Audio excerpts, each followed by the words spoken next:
마이크가 저를 환영하지 않아서 조금 지체됐습니다.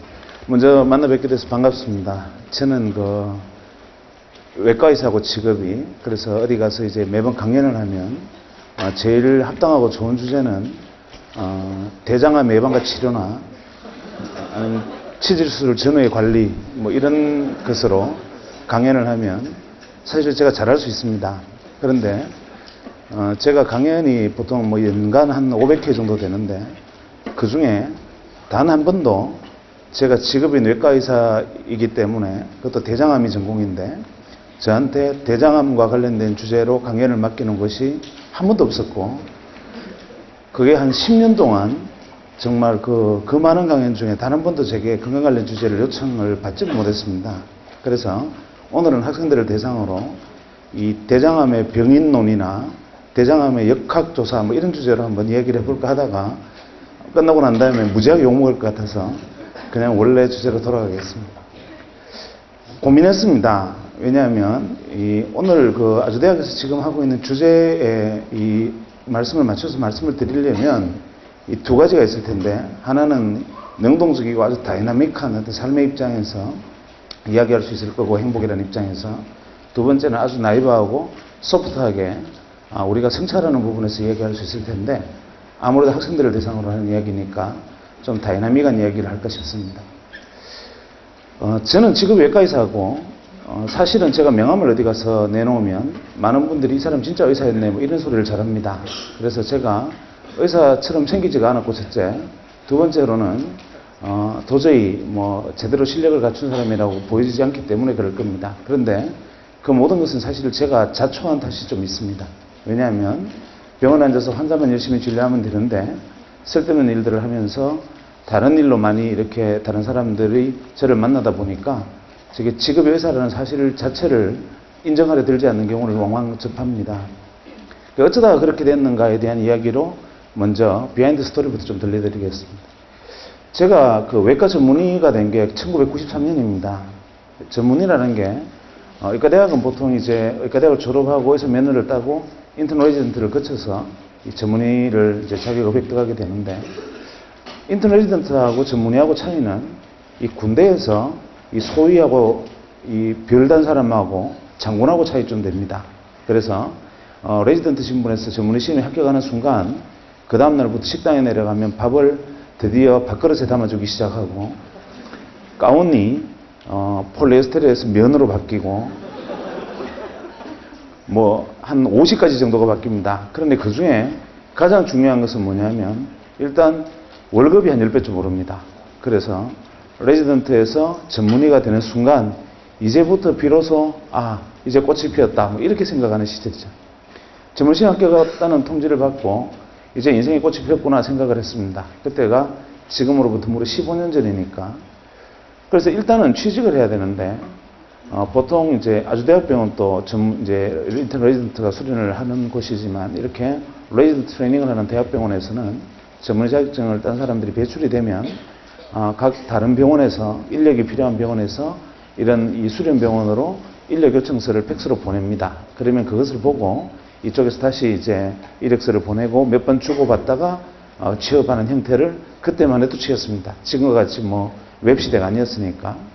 그래서 제가 전문의 자격 시험을 합격한 다음에 저희 의국으로 들어와 있는 인력 요청서를 보니까 몇 군데 병원에서 외과 의사가 필요하다는 데가 있는데, 아직 젊으니까 종합병원에서 좀 더 경험을 쌓는 게 좋겠다 생각하고 일단은 큰 규모의 병원이 어디 있나 하고 찾아보니까 종합병원급에서 온 데가 대전에 한 군데, 서울에 한 군데, 대구에 한 군데, 세 군데가 괜찮아 보였습니다. 그래서 그 세 군데에 제 이력서를 보냈습니다.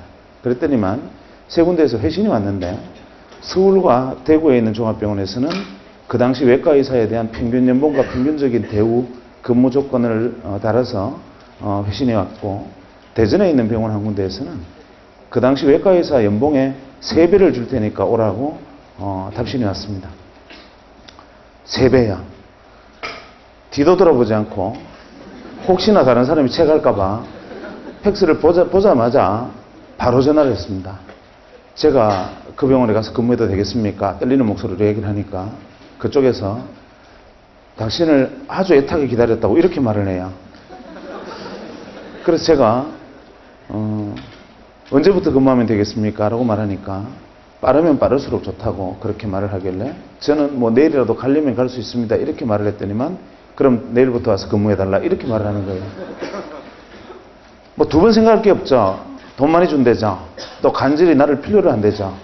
뭐 최선의 직장이었습니다. 그래서 그 다음날 아침에 진짜 보따리를 사서 바로 대전으로 내려갔습니다. 그래서 대전역에 내려서 택시를 타고 병원 이름을 대면서 병원 가자 그러니까 택시기사가 병원을 몰라요.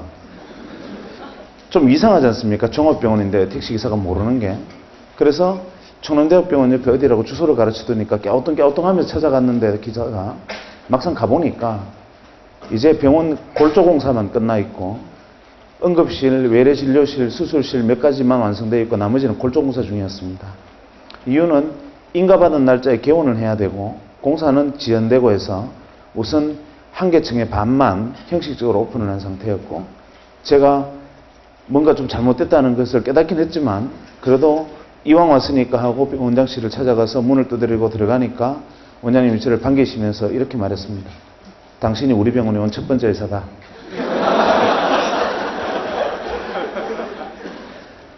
뭔가 좀 잘못됐다는 걸 두 번째 깨달았습니다.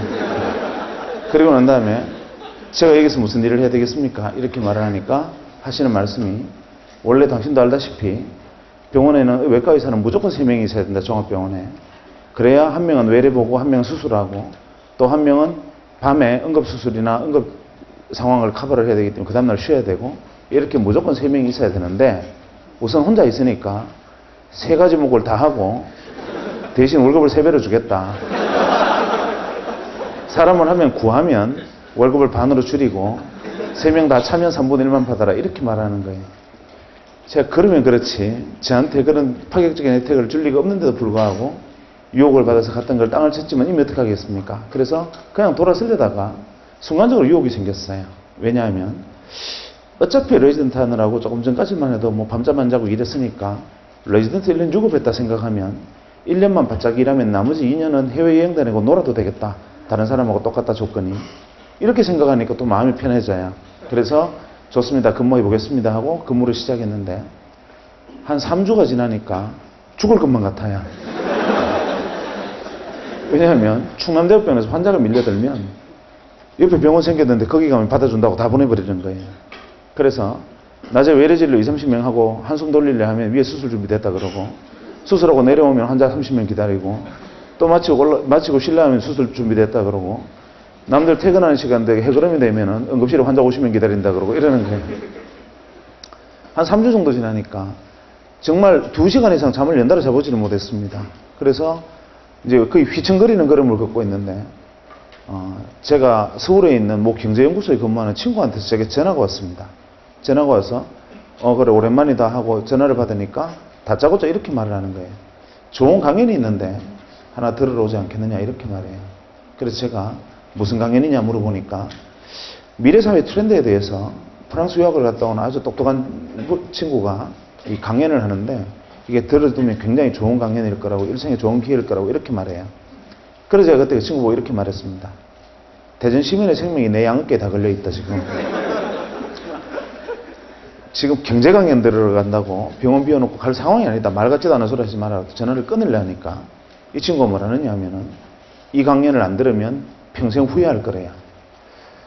그래도 제가 시끄럽다고 전화를 끊었죠. 그런데 되게 여러분들은 안 그렇겠지만 사람이 자기에게 좀 못난 사람들은 누가 평생 후회한다는 둥, 일생일대의 기회라는 둥 이런 말을 하면 그 말이 귓가에 계속 뱅뱅 돕니다. 밤에 수술하다가 배를 가르고 창자를 이렇게 들어 올리다가도 도대체 뭐 때문에 이놈이 평생 후회한다 할까 이러다가 도저히 안 되겠어요. 그래서 그 다음날 아침에 원장실 문을 열고 다시 원장실을 찾아갔습니다. 그래서 원장님을 만나 뵙고 이렇게 말씀드렸죠. 선생님, 서울대학병원에서 닥터 보조기가 와서 대장암 라이브 수술 세미나를 하는데 이걸 보고 오면 우리도 대장암 특수 클리닉을 개설하는데 도움이 될 것 같다고 이렇게 말씀을 드리니까 갸우뚱갸우뚱 하시더니만 당신이 공부를 그렇게 좋아하는 줄 몰랐다고 이렇게 말해요. 그래서 제가 배움의 길에 끝이 없습니다. 비록 전문의 시험 치고 왔지만 그걸 더 배워서 나쁠 게 남줍니까? 이렇게 말하니까 원장님이 깨우뚱깨우뚱 하시면서 그래 뭐 공부한다는데 어떡하나 노구를 이끌고 내가 지키고 있을 테니 갔다 와라 이러시는 거예요. 그래서 저는 이제 속으로 쾌재를 부리면서 돌아서는데 갑자기 박사님 좀 보자 그래요.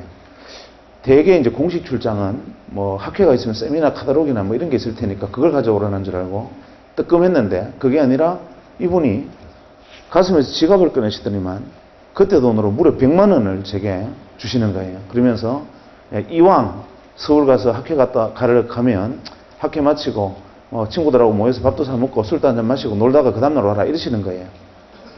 저는 정말 이런 세상에 이렇게 뭐 횡재가 있나 하고 이제 돌았었는데 지금 돌이켜 생각하면 이 어른이 거짓말 하는 걸 알았던 거죠.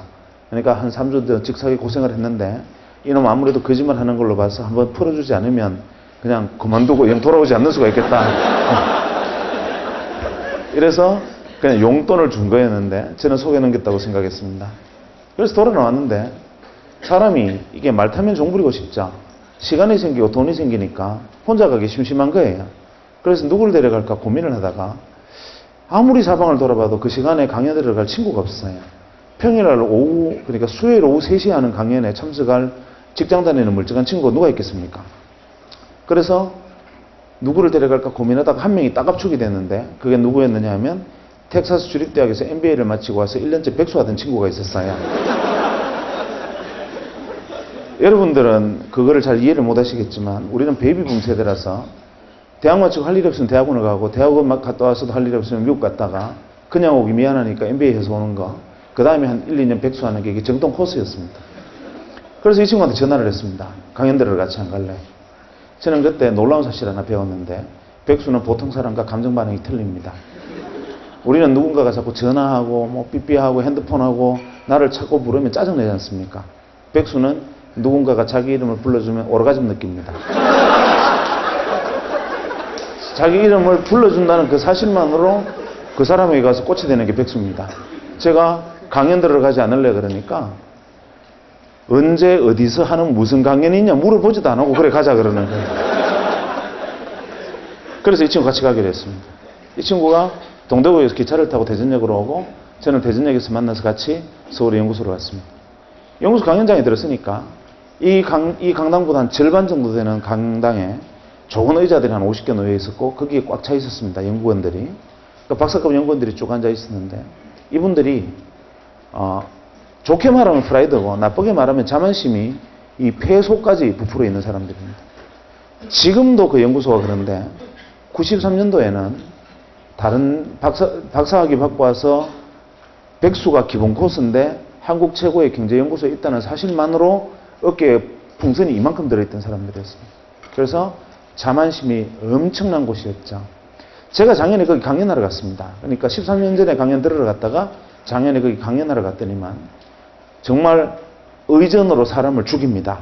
문을 열고 이제 연구소 앞에 차가 들어가면 수의실 앞에 직원이 나와 있고 의전 담당 직원이 현관에 나와 있고 의전 담당 전무가 나옵니다. 그리고 가서 PT룸 가서 그룹의 연역부터 시작해서 연구소 역사까지 PT를 하고 그 다음에 줄줄이 정중하게 정말 거의 일본 사람 수준으로 극도 예의를 보이면서 강연자를 맞이합니다. 그런데 문제는 뭐냐면 말로는 우리 연구소에 강연하러 와주셔서 대단히 감사합니다 라고 정중하게 얘기를 하는데 눈빛에는 우리 연구소에 강연하러 오라니까 영광스러워 죽겠지 이런 눈빛이 적혀 있는 거 이해하시죠? 무슨 이야기인지. 설마 여러분도 지금 그런 건 아니죠? 어쨌거나 간에 그 정도로 이 교만함이 있어지는 프라이드가 강한 사람들이 쭉 앉아 있었고 저희들은 외부에서 청강했으니까 제일 뒤에 앉았습니다. 그 순간 연자가 옆에 문을 열고 들어왔는데 연자가 와서 이 무대에 올라오는 순간 이분들이 불쾌한 기색이 역력해지면서 갑자기 헛기침이 나오고 저거 뭐냐 그러고 어수선하고 소란내지기 시작했습니다. 이유가 뭐냐 하면 연자가 복장이 너무 황당했기 때문에 그렇습니다. 그때니까 지금 13년 전이면 15년 전이면 그때는 길거리에 다닐 때 양복도 다들 검은 양복에 흰색 와이셔츠 입고 다닐 때입니다. 그런데 강연하러 와서 찢어진 청바지에 무릎이 다 나왔고 UCLA 적힌 티셔츠에 뉴욕 양키스 모자를 쓰고 등장한 겁니다. 지금도 그 연구소에는 그렇게 강연하러 가는 사람이 없습니다. 제 정도 복장도 굉장히 파격적인 복장입니다. 그런데 그런 복장으로 나타났으니까 이분들은 모욕당했다고 생각한 거죠. 어디서 저런 날건달 같은 놈이 강연하러 왔느냐. 뭐 이런 생각을 한 겁니다. 그래서 뭔가 불편한 기색들이 역력했는데 문제는 강연이 시작되고 터졌습니다. 강연이 시작되고 얼마 안 돼서 한 10분 정도 지나니까 뒷줄부터 한 명씩 일어서서 나가기 시작했는데 한 30분 정도 지나니까 다 나가고 앞줄만 몇 명 남고 외부에서는 저희들만 달랑 남았습니다. 대개 그 이유는 강연 내용에 문제가 있었기 때문인데 아무리 강연 내용에 문제가 있어도 그렇지 전원이 퇴장해버리는 경우는 놀라운 일이지요. 제일 앞줄에 남는 사람들은 원래 이 사람들은 성격이 이상한 사람들이에요. 항상 제일 앞에 있는 사람들은. 그래서 특별한 경우가 아니면 이분들은 안 나갑니다. 그 다음에 외부에서 온 저희들은 제일 뒤에 있을 때는 연구소 순환버스가 안 들어오면 못 나가니까 그냥 끝까지 앉아 있었고 나머지는 다 나갔습니다. 이유가 뭐냐면 이분이 들어와서 강연을 하는데 강연 주제가 기가 막혔습니다. 제일 먼저 칠판에 제목을 적었어요. 뭐라고 적었냐면 W 이렇게 적더니만 다짜고짜 뭐라 하냐면 그리 멀지 않은 미래에 이 W의 세상이 온다는 겁니다. 그리고 이 안에는 은행도 들어오고 증권사도 들어오고 이걸로 핵무기도 만들고 전쟁도 이걸로 한다는 겁니다. 딱 들으면서 저는 어떤 생각을 했느냐 하면 저 친구 테트리스 게임 개발하다 미쳤구나. 혹은 망상장애와 같은 정신질환이 있구나 이렇게 생각을 했습니다. 저뿐만 아니라 트렌드나 경제, 그 현상을 연구하는 전문학자들도 저는 저거 과대망상증 환자다라고 배척하고 다 일어나서 나가버렸습니다. 93년도에는 이런 이야기를 하면 그것은 정신병자입니다. 그래서 그때 당시에 웹의 개념이라는 것은 여러분 잘 모르시겠지만 모자익이라는 것이 그때가 소개되던 시점이었고 그때라도 이런 그래픽 기반의 웹 서비스가 이루어질 것이라고는 아무도 상상하지 못하던 시절에 이 사람이 조만간에 그런 세상이 온다라고 얘기를 하는 겁니다. 아마 제가 여러분에게 내일부터는 아주대학에서 각자 로켓 추진기를 한 개씩 지급할 겁니다. 학교에서 그거 타고 집에 가십니다. 이렇게 이야기하는 것과 같은 얘기입니다. 강연이 끝나고 연자가 너무 반응들이 황당했으니까 자기도 민망해서 머리를 긁으면서 그냥 문을 열고 나가는데 아무도 박수 친 사람도 없었고 아마 그 연구소에 그 전에도 그 위에도 그런 일은 없었을 겁니다. 그 사람은 그냥 나갔습니다. 쫓겨나듯이. 저도 이제 강연이 끝났으니까 저를 초대했던 옆에 연구소 친구 보고 이따위 강연을 들으려고 지금 대전 시민을 내팽개쳐 두고 내가 여기 앉아 있어야 되느냐 항의를 했더니만 연구소 친구가 자기도 이럴 줄 몰랐대요. 미안하다 이래요. 할 수 없다 나가서 이제 저녁이나 먹고 놀러 가자 하고 이제 일어서는 순간 갑자기 제 오른쪽에 앉아있던 백수가 자리를 팍 차고 일어서더니만 저보고 빨리 돈 10만 원만 달래요. 10만 원은 뭐하게 그러니까 너네들끼리 저녁 먹고 따로 놀아라. 나는 저 W하고 이야기 좀 하고 가야 되겠다. 이래. 따로 갈게. 경비 좀 돼. 이렇게. 네가 저 사람하고 무슨 얘기를 하느냐 이러니까 강연에 깊은 감명을 받았대요. 제가 두 번째 백수에 대한 이해를 했습니다. 백수는 보통 사람과 감정 반응이 틀리는 겁니다. 그래서 제가 백수 보고 이렇게 말했습니다. 내가 볼 때는 니나 자나 상태가 비슷하다. 너네들끼리 이야기해봐 서로 도움 안 되니까 그냥 가서 저녁 먹고 집에 같이 가자. 이러니까 막무가내예요. 그래서 할 수 없이 뭐 이 경비 여비를 좀 떼주고 우리는 같이 친구하고 저녁 먹고 저는 그 길로 대전에 내려가 버렸습니다. 그런데 문제의 백수가 어떻게 했느냐 하면 문을 열고 뛰어나가서 이 W가 주차장에서 차를 달고 시동을 거는 순간 차문을 열어 제친 겁니다. 잠깐만요. W가 놀라서 왜 이러십니까? 하고 뒤를 고개를 돌아보니까 백수가 그를 쳐다보면서 이렇게 말했습니다. 저는 W를 믿습니다.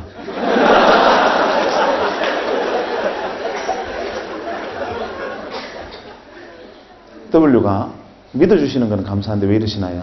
이러니까 저를 W의 세상으로 인도해 주십시오. 이렇게. 옥신각신하다가 W가 납치됐습니다. 어디로 갔느냐 하면 마포의 공동노타리에 지금은 많이 없어졌지만 그때는 주먹구이집이라 그래서 이렇게 불판에 고기 구워 먹는 집들이 많았습니다. 거기에 끌려가서 새벽 2시까지 백수에게 풀려나지를 못했습니다.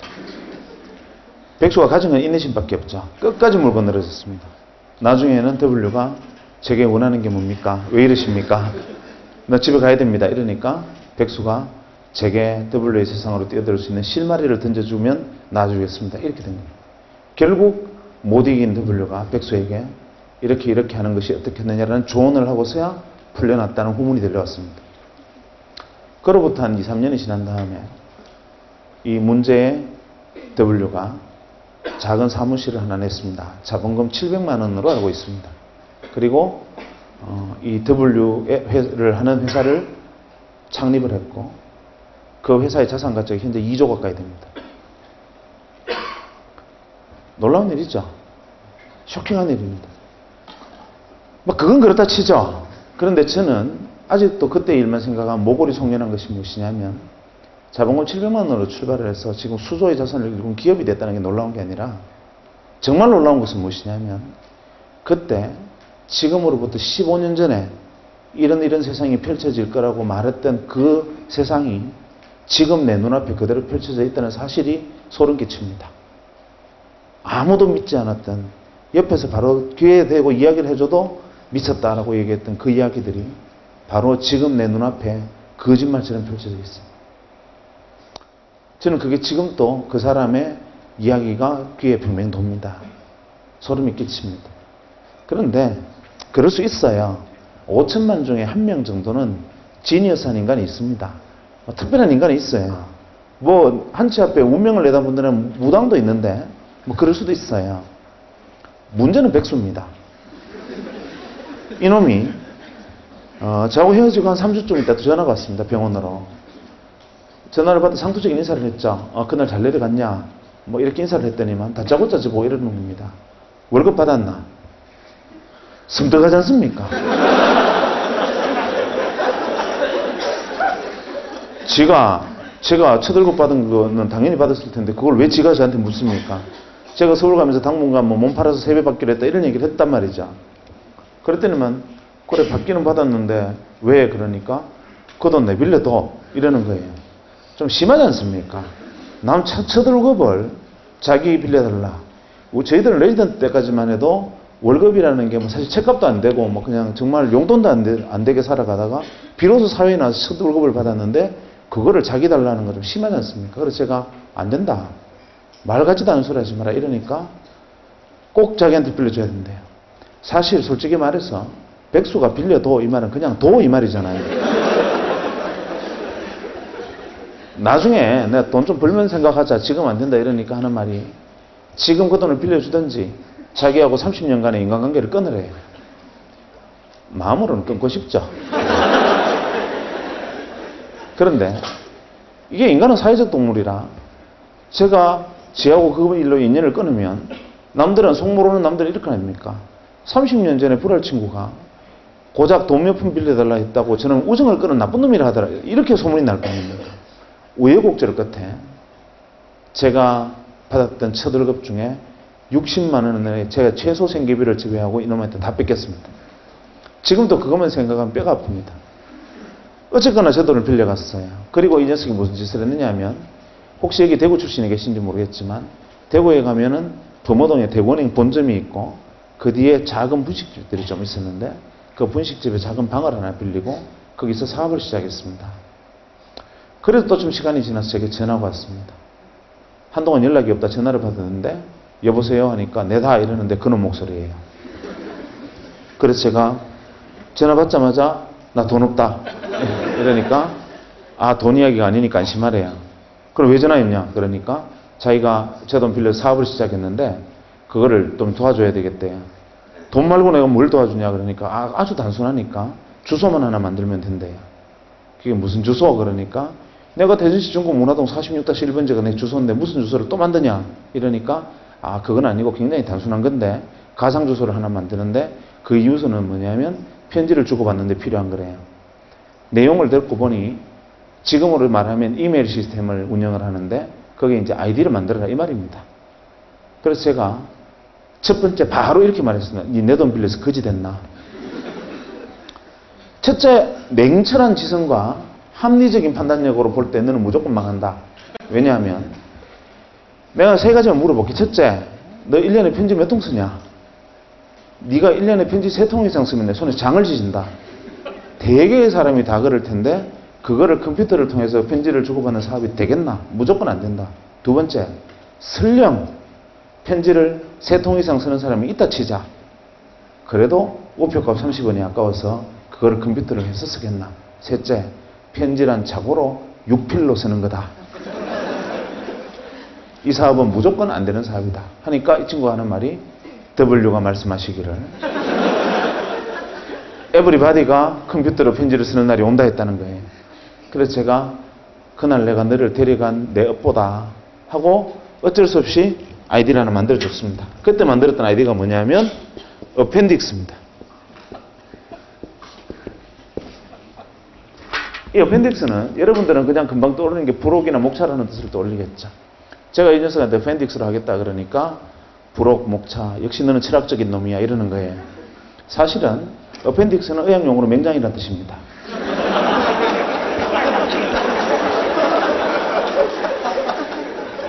니는 내 인생의 맹장 같은 놈이다. 있어도 도움이 안 되고 염증을 일으키면 생명을 위협하는 놈이다. 마음만 먹었으면 뗐으면 좋겠는데 멀쩡한 배를 가를 수는 없는 너는 바로 이런 놈이야 라는 저주와 야유와 조롱과 경멸을 담아서 만들어졌어요. 또 시간을 흘렀습니다. 그 다음에 저희 병원에 전용선이 들어왔습니다. 소위 여러분들이 지금 쓰고 있는 메가패스와 인터넷 전용선이 그때 들어왔습니다. 어디에 제일 먼저 들어왔느냐? 종합병원에 제일 먼저 들어왔습니다. 정부기관하고.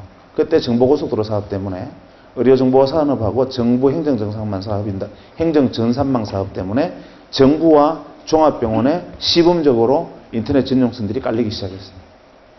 들어오기는 들어왔는데 책상 위에 정부 지원 컴퓨터도 올라왔고 전용선이라는 게 깔려 있는데 대체 이거는 쓸 데가 없었습니다.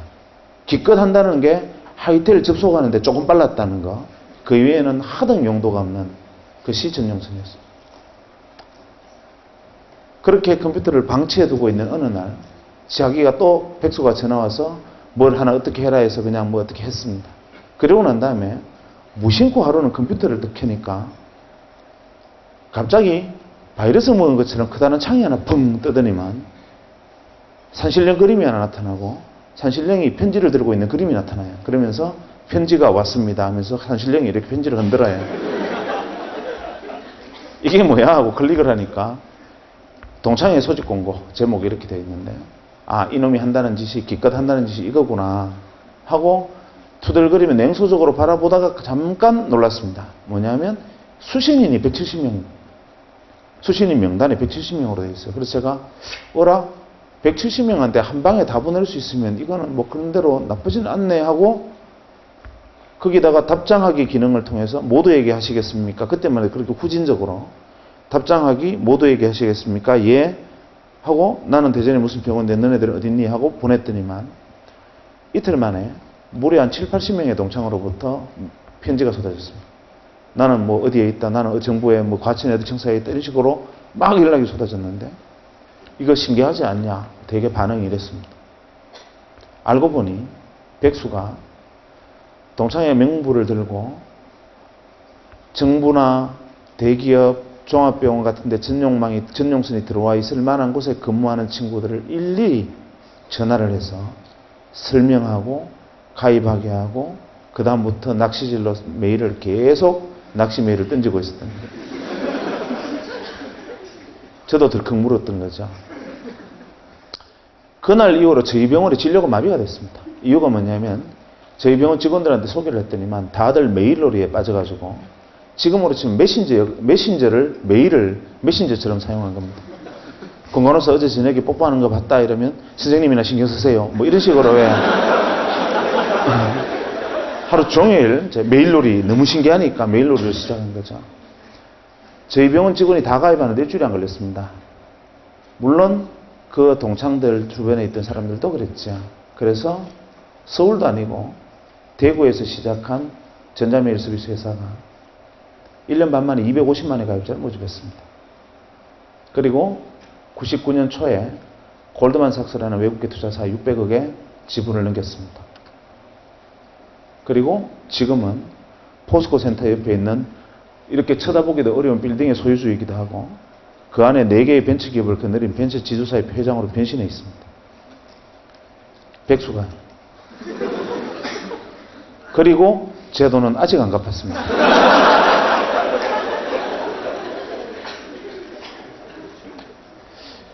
놀라운 일이었죠.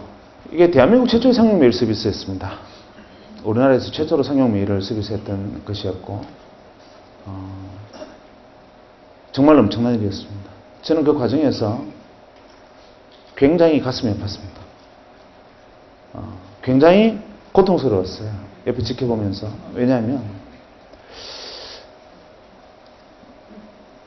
이 친구가 잘 된 게 배가 아픈 게 아니라 왜 같은 장소에서 같은 사람으로부터 같은 말을 들었는데 자기도 눈이 두 개 있고 저도 눈이 두 개 있고 귀는 똑같이 두 개 달렸고 같은 귀와 같은 눈을 가지고 똑같은 사람으로부터 이야기를 들었는데 왜 백수의 눈에는 인생을 걸고 뛰어들어야 하는 복음으로 들리고 저한테는 망상장애를 가진 환자의 그냥 기괴한 이야기를 들렸던가. 이게 이해가 안 됐습니다. 왜 이 차이가 도대체 어디에서 온 거냐. 혹시나 미국 가서 MBA 한다고 접시 닦고 온 게 통찰력을 넓힌 것이냐 생각해봐도 그건 아니었죠. 왜냐하면 그때 당시 앉아있던 박사과 연구원들은 그보다 더 오래 있었을 테니까. 그것도 이유는 아니다. 대체 이유가 뭐냐. 고민을 하던 차에 마침 그때 제가 읽고 있던 책에서 답을 구했습니다. 제레미 러프킨 아시죠? 제레미 러프킨이 그때 쓴 책인, 책 제목이 기억이 안 납니다. 그때는 허접한 책이었는데. 제레미 러프킨이 쓴 책, 그때는 제레미 러프킨이 아주 자기 초기 단계 저작이었죠. 이런 내용이 있었습니다. 인류가 30만 년 전에, 현생 인류가 20만 년, 30만 년 전에 출발을 할 때, 현생 인류가 가진 자산은 돌도끼가 유일한 거였다. 그런데 한 20, 30만 년이 흐르고 난 다음에 인류가 가진 자산은 어마어마하게 문명이 발전했다. 그런데 많은 사람들은 착각하고 있다. 무엇을 착각하고 있느냐 하면 지난 30년간 명멸했던, 태어나서 사라져갔던 모든 인류가 이 문명의 발전에 기여했다고 생각하지만 천만의 말씀입니다. 인류의 문명이 이만큼 온 데는 0.1%의 창의적 인간이 다른 사람은 보지 못하는 것을 보고 생각하지 못하는 것을 생각하고 다른 사람은 꿈꾸지 못하는 것을 꿈꾸고 여기가 새로운 세상이다라고 어두운 곳에 깃발을 꽂으면 0.9%의 통찰력과 직관을 갖춘 안목 있는 인간이 그것을 알아보고 거기에 뛰어들어서 한 배를 타고 등을 밀고 손을 당기면서 이루어낸 역사다. 1%의 역사다. 이렇게 말을 합니다. 그래서 제레미 러프킨은 0.1%의 창의적 인간과 그것을 따라 알아보고 협력하고 함께 문명을 건설한 0.9%의 안목 있는 인간, 통찰력 있는 인간, 이 1%가 인류 문명을 이끌었고 나머지 99%를 무엇으로 규정했느냐 하면 잉여인간으로 규정했습니다. 잉여인간이라는 말이 그때 처음 등장했습니다. 가슴이 뜨끔하시죠? 잉여인간, 제레미 러프킨은 거기다 갈로에서 이런 말을 썼습니다. Organic Material. 잉여인간은 Organic Material이다. 유기물이라는 거죠. 그냥 섭취, 배설을 반복하고 이산화탄소를 뿜어내는 존재. 그 다음에 때에 따라서는 자연계로 돌아가서 동물성 사료가 되기도 하는 그런 존재의 99%. 그래서 항상 0.1%가 새로운 것을 주장하면 0.9%가 함께 그것을 이루어내고 나머지 99%는 매번 세상 참 좋아졌다. 옛날에는 이렇지 않았는데 세상 참 놀랍군. 엄청난 일이야. 계속 이런 말만 하면서 따라오는 사람들 99%로 구성되어 있다는 거죠. 그걸 보니까 답이 딱 떨어졌습니다. W는 0.1%였고 제 친구 백수는 0.9%에 속했고 저는 잉여인간이었던 거예요. 인정하기 싫었지만 인정하지 않을 수 없었고 그게 사실이었습니다. 한데 그게 슬프지요. 나를 유기물이라는데 내게 이성이 없는 임팔라 따위하고 저하고 같은 존재라는데 기가 막히죠. 그래서 어떻게 하면 이걸 벗어날 수 있을까? 두 번째, 지금 이번에 90년대에 일어나고 있는 이 엄청난 현상들, 변화들, 이것만이 일시적인 현상이냐? 제레미 러프킨 역시도 지금 현재 변하고 있는 이 모습만 보고 헛소리하는 건 아니냐? 과거에도 진짜 그랬나? 이게 궁금했습니다. 그래서 레트로그레이드하게 뒤집어 보니까 구구절절이 국면이 바로 제레미 러프킨 이야기와 일치했습니다. 대표적인 예로 뭐 다른 것까지 이야기할 필요는 없고 경제사만 하나 놓고 보면 한 200년 전에 산업혁명이 일어났습니다. 아시는 분은 아시겠지만 공작기계에 대한 산업특허 1호는 방적기계입니다. 그러니까 모직을 생산하는 기계죠.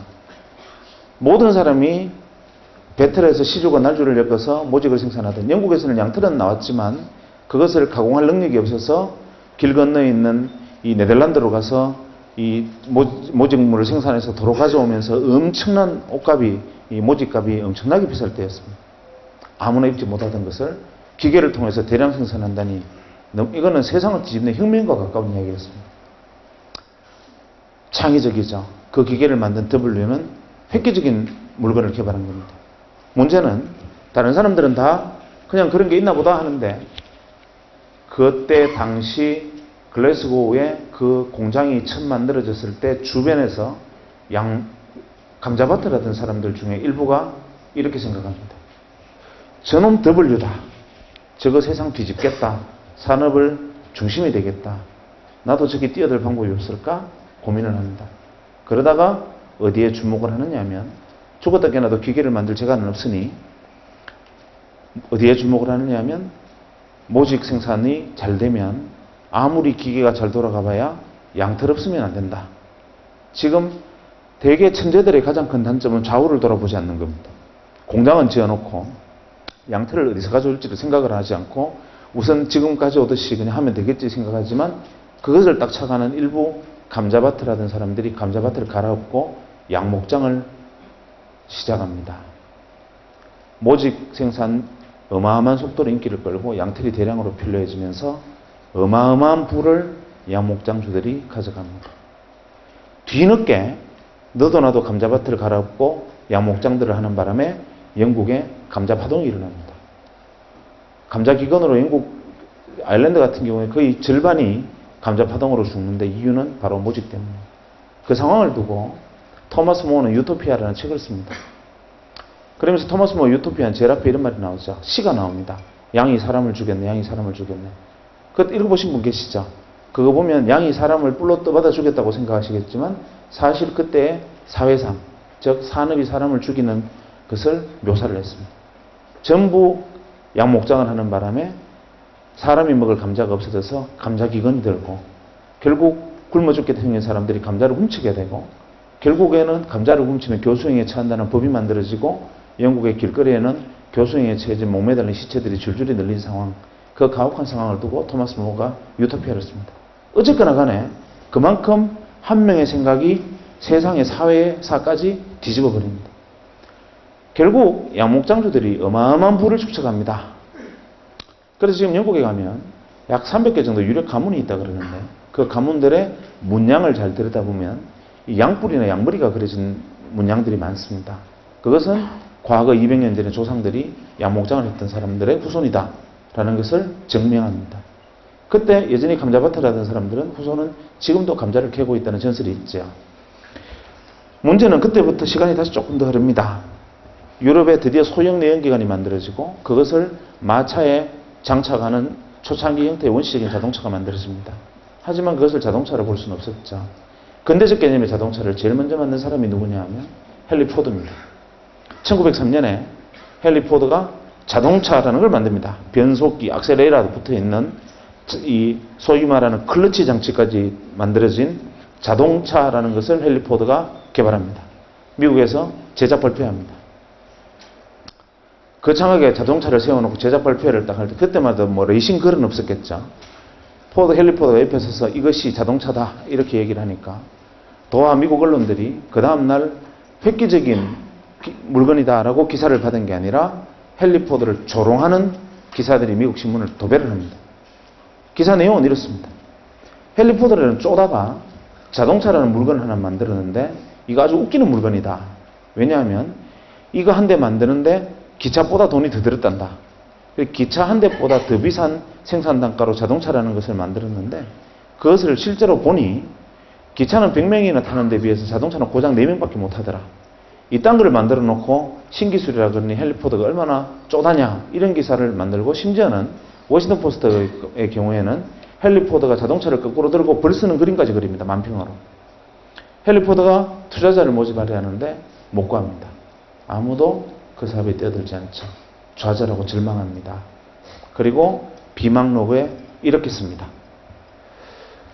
세상의 모든 사람들이 나를 바보라고 비웃는데 나는 나를 조롱하는 사람들이 바보라고 나는 확신한다. 이유는 뭐냐면 그 사람들은 내가 자동차 한 대를 만들 때 들은 비용을 두고 비싸다고 말하지만 대량 생산하면 가격은 떨어진다. 두 번째, 기차는 100명이 탈 수 있을지는 모르나 기차는 단점은 정해진 시간에 정해진 길밖에 가지 못한다. 하지만 내가 만든 자동차는 원하는 시간에 원하는 곳에 마음대로 갈 수 있고 기차가 다니지 않는 모든 도시를 연결해서 세상을 물리혁명으로 뒤집을 거다라고 헨리 포드는 피눈물을 흘리면서 비망록에 세상과 저항하는 글을 씁니다. 헨리 포드 자서전에 보면 제일 앞에 나오는 대목이 바로 그 장면입니다. 투자자를 구하지 못하고 절망과 좌절의 시간을 보냅니다. 그때 동네에 건달 하나가 헨리 포드 이야기를 듣습니다. 듣고 갑자기 무릎을 칩니다. 저놈 더블유다. 그리고 나도 자동차 산업에 뛰어들어야 된다. 저거 획기적이다. 헨리 포드 말이 맞다. 이렇게 생각을 하는데 문제는 이게 안 되니까 뛰어들 방법이 없습니다. 다행히 돈은 있었습니다. 집안에 석유회사 지분이 있었고 우리식으로 치면 뭐 H그룹의 그 주먹질 잘하는 회장님 아들 정도 되는 막 그런 정도의 위상이었다고 보면 됩니다. 그런데 어쨌거나 간에 본인은 낡은 달에 가까웠는데 이 낡은 달이 갑자기 전기가 스치면서 무릎을 칩니다. 이거 획기적이다. 뛰어들어야 된다. 이렇게 생각하는데 어떤 방법으로 뛰어들 것이냐 고민을 하다가 어디에 주목하느냐 하면 양목장주처럼 자동차가 물러가나 여기에 주목을 합니다. 헨리 포드 자동차가 불과 10대도 생산되기 전에 8개의 주유소를 만듭니다. 그리고 그로부터 3년의 세월이, 4년의 세월이 흐른 후에 1907년에 드디어 대량 생산 모델 포드 T카라는 게 세상에 선보입니다. 그게 여러분들이 알고 있는 매뉴팩처 시스템의 효시입니다. 그래서 대량 생산에서 가격이 낮춰진 근대적 개념의 자동차들이 쏟아져 나오고 그로부터 20년간 전 세계가 자동차 산업으로 뒤집힙니다. 문제는 차를 사서 몰고 나오면 기름을 넣을 데가 없습니다. 이 사람이 선점한 주유소, 새로 만들어진 도로마다 이미 선점 효과 때문에 계속 이 사람이 주유소를 늘려가고 정유공장 지분을 넓혀갑니다. 1940년대 중반까지 미국 전체 주유정유 시장의 94%를 독과점해버립니다. 미국 사람들이 못 살겠다. 한 사람이 저걸 독점하고 있으니까 우리 도저히 견딜 수 없다. 그래서 미국 사람들이 견디다 못해서 의회에 청원을 하고 미 의회가 이 한 사람을 겨냥한 법을 만듭니다. 독과점 풀어라.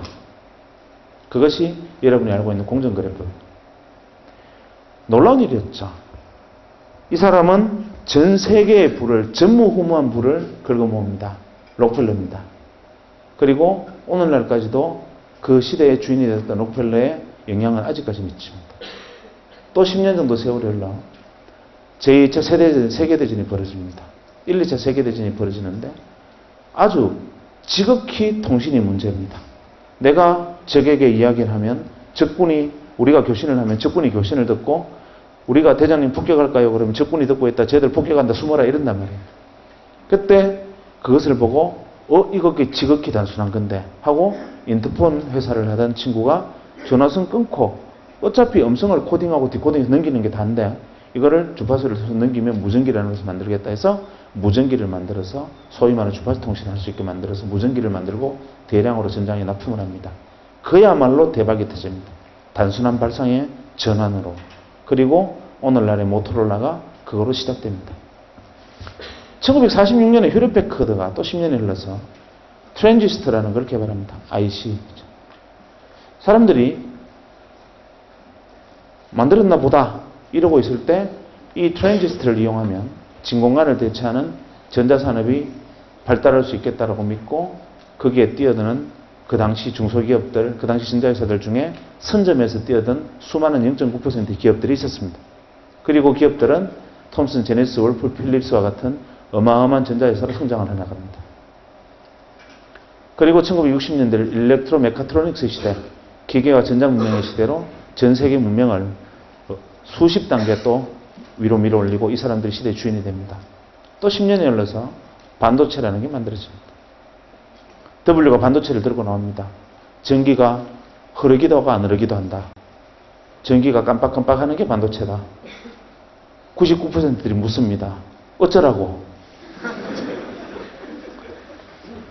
이때 그것을 보고 이것이 이 강당만한 애니악 대신에 개인의 책상 위에 올려놓을 수 있는 컴퓨터를 이걸로 만들 수 있겠다고 생각하고 창고에서 조립해서 퍼스널 컴퓨터를 만드는 사람이 생기고 그것으로 다시 80년대가 컴퓨터의 시대로 또 한 시대를 업그레이드하고 새로운 문명이 발달하고 시대의 주인들이 무수히 등장합니다. 그리고 90년대 제가 만났던 바로 그 시대가 돌아왔습니다.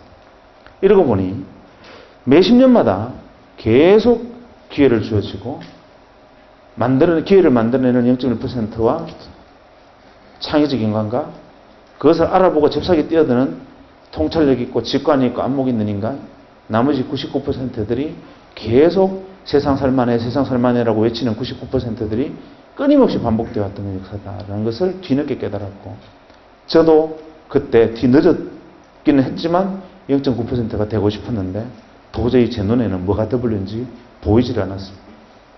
그러던 차에 문제의 원장님이 저를 불렀습니다. 원장실에 들어갔더니만 박 선생, 그동안 우리 병원이 초기 개원해서 어려운 시절에 고생했는데 선물 하나 줄게 이러시는 거예요. 뭡니까 하니까 서랍을 썩 여시더니만 시커먼 물건을 하나 그 책상 위에 탁 올리시더니만 이건 자네 해라 이러는 거예요. 핸드폰이었습니다. 그때 핸드폰은 어떤 물건이었냐면 핸드폰을 들고 로데오 거리를 지나가면 페라리 오픈카를 타고 지나가는 것과 똑같은 시선을 받았습니다. 그 핸드폰을 들고 그때 가입비가 한 250만 원, 기계값도 그에 준하는 만큼 비쌀 때였고 그걸 현재 돈으로 환산하면 거의 그랜저 한 대 값입니다. 그것은 아무나 들고 다니는 물건이 아니었습니다. 그것은 뭐 재벌그룹 회장 정도나 들고 다니는 건데 저는 그때만 해도 원장님이 그걸 저한테 주시는 순간 내가 이 병원에 뼈를 묻겠다고 생각했습니다. 근데 사실은 나의 내용을 알고 보니까 어차피 병원에 이익이 나면 세금으로 내야 되는데 그때는 가입비 비싼 물건을 하나 사면 그것은 이익을 디파짓한 경비 처리가 가능하니까 사실 수익을 디파짓하려고 몇 대 사서 준 건데 어쨌거나 간에 저는 고마웠죠. 그거를 들고 대전역에서 기차를 타면 난리가 납니다. 제가 3시 기차를 타면 간호사들 보고 3시 5분에 전화를 하라 그럽니다. 기차가 덜컹덜컹 출발할 때쯤 되면은 3시 10분만 되면 옥션을 통과하면 전화가 안 됩니다. 그래서 딱 3시 5분에 전화해야만 통화가 됩니다. 대전권에서만. 그래서 기차를 타서 자리에 앉아서 기차가 들크덩 하는 순간 전화벨이 울립니다. 가방을 열고 전화를 꺼내서 뚜껑을 열고 여보세요 하는 자리에서 일어서는 순간 쓰러집니다. 그냥 영화 찍습니다. 그러면 그 안에 있는 모든 승객의 시선이 저한테 꽂히면서 어떻게 저런 분이 기차를 다 타셨을까? 소박도 하시지 뭐 이런 눈빛으로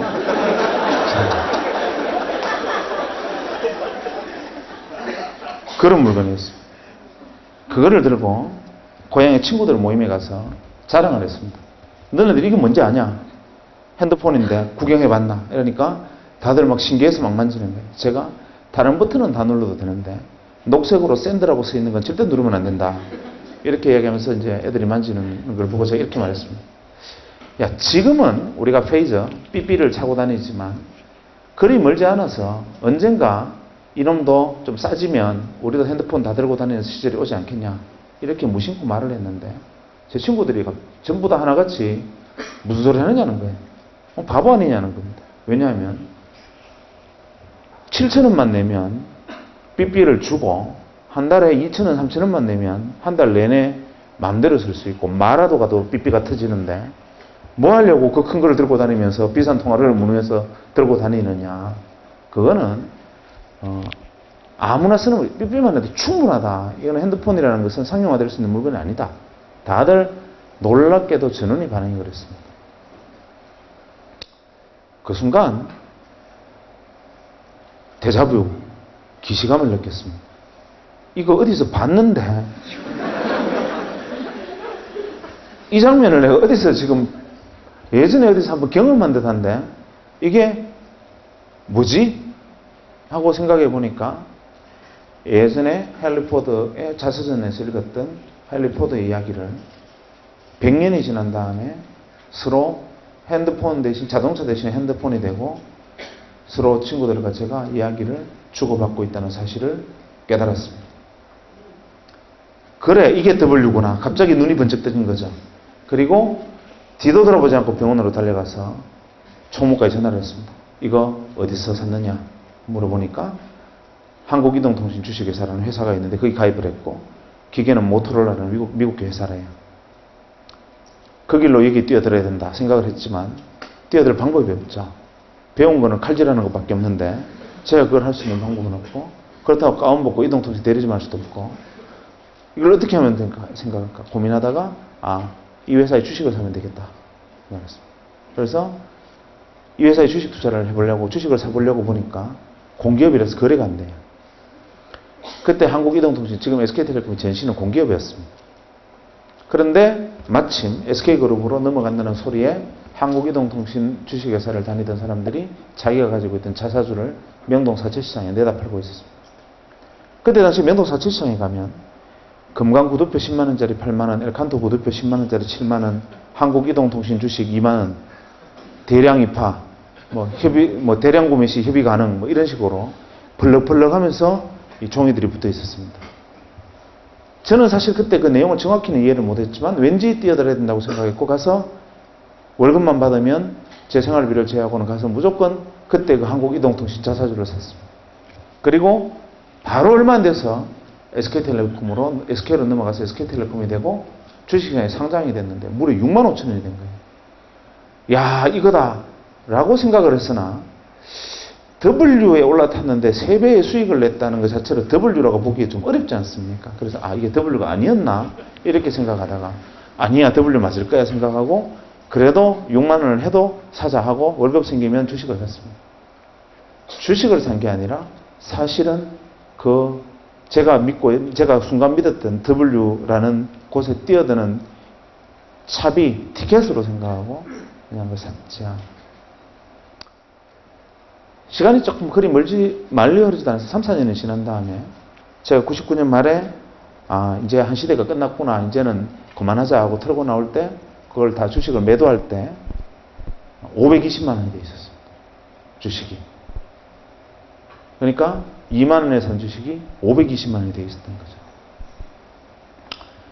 세상 사람들이 저보고 그때부터 주신이라고 불렀습니다. 주식 투자의 대가다. 저는 억울했습니다.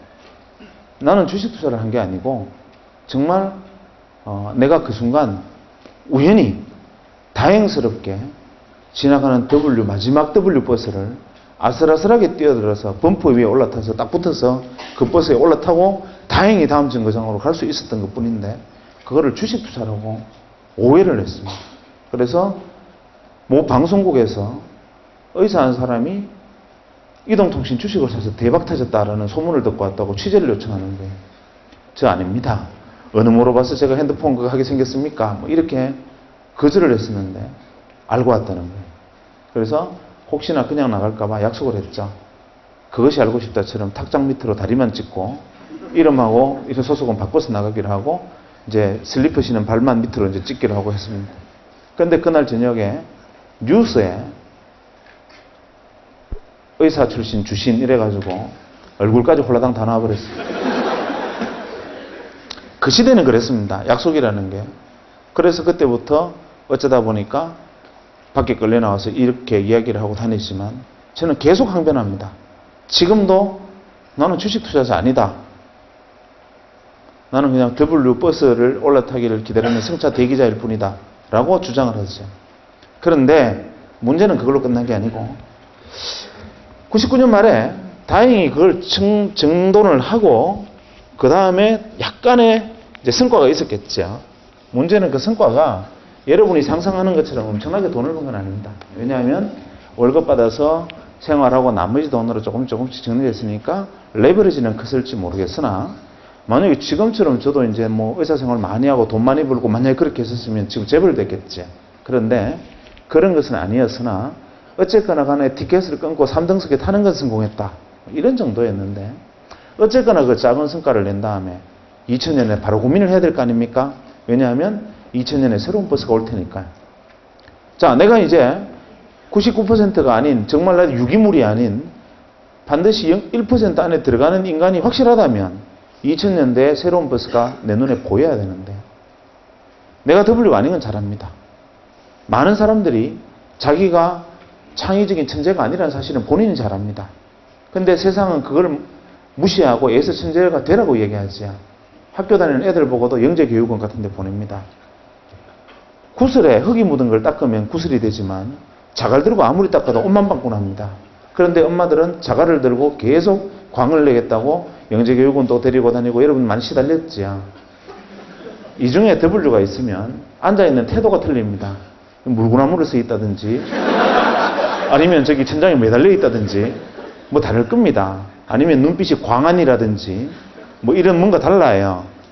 우리는 그 0.1%를 두고 그런 이상한 행동하는 돈키호테라고 99%는 돈키호테라고 부릅니다. 그런데 실제로 그런 행동을 하는 사람 중에 99%는 돈키호테가 맞아요. 그게 문제입니다. 그러니까 일개사단에 돈키호테가 있으면 한 명이 W고 나머지 9,999명은 진짜 또라이거든요. 문제는 안목을 가진 0.9%들은 그 1만 명의 일개사단의 돈키호테 중에 하나의 W를 발견할 줄 아는 안목을 가진 사람이 통찰력과 직관을 가진 사람이고, 나머지 99%들은 보고 저것들 또라이 이렇게 생각해 버립니다. 매번 앞서 나가는 사람을 보고 저거 정신 나갔다, 또라이 끄집어 내린다. 이러니까 옛날에 미셸 푸코와 같은 철학자들은 감시와 처벌이라는 책을 통해서 인간이 가지고 있는 어리석음을 통렬하게 비판하게 됐습니다. 어쨌거나 간에 2000년대 새로운 버스를 올라타지 못하면 저는 다시 99% 유기물을 재확인하는 거니까 올라타야 되겠는데, 아무리 사방을 돌아봐도 뭐가 W인지를 보이지가 않았습니다. 새로운 10년의 W가 뭐냐? 제 눈에는 안 보였습니다. 그래서 저는 지금도 인형인간은 확실하다고 생각합니다. 저는 그 정도도 1%가 안 되는 건 확실합니다. 안 보였어요. 고민을 했습니다. 아무래도 안 보였다. 어떻게 하면 좋을까? 방법은 있죠. 가서 많은 사람들의 이야기를 듣고 내 눈에 안 보이는 건 보이는 사람들의 이야기를 들으면 된다. 그래서 그 이야기를 듣기 위해서 2000년 말부터 2001년 중반까지 과감인지 무모인지 모르겠지만 백수로 돌아가기로 결정을 했습니다. 그래서 제가 그때 한 10개월 정도를 백수를 했습니다. 의사를 그만두고 한 10개월간 놀았습니다. 놀면서 무슨 짓을 했느냐 하면, 제가 생각할 때 이 사람은 W일지 몰라라고 생각하는, 나보다 똑똑하고 많이 공부했고 내가 속하지 않았던 집단에 참여하고 있는 사람들을 찾아가서 만나서 이야기를 들었습니다.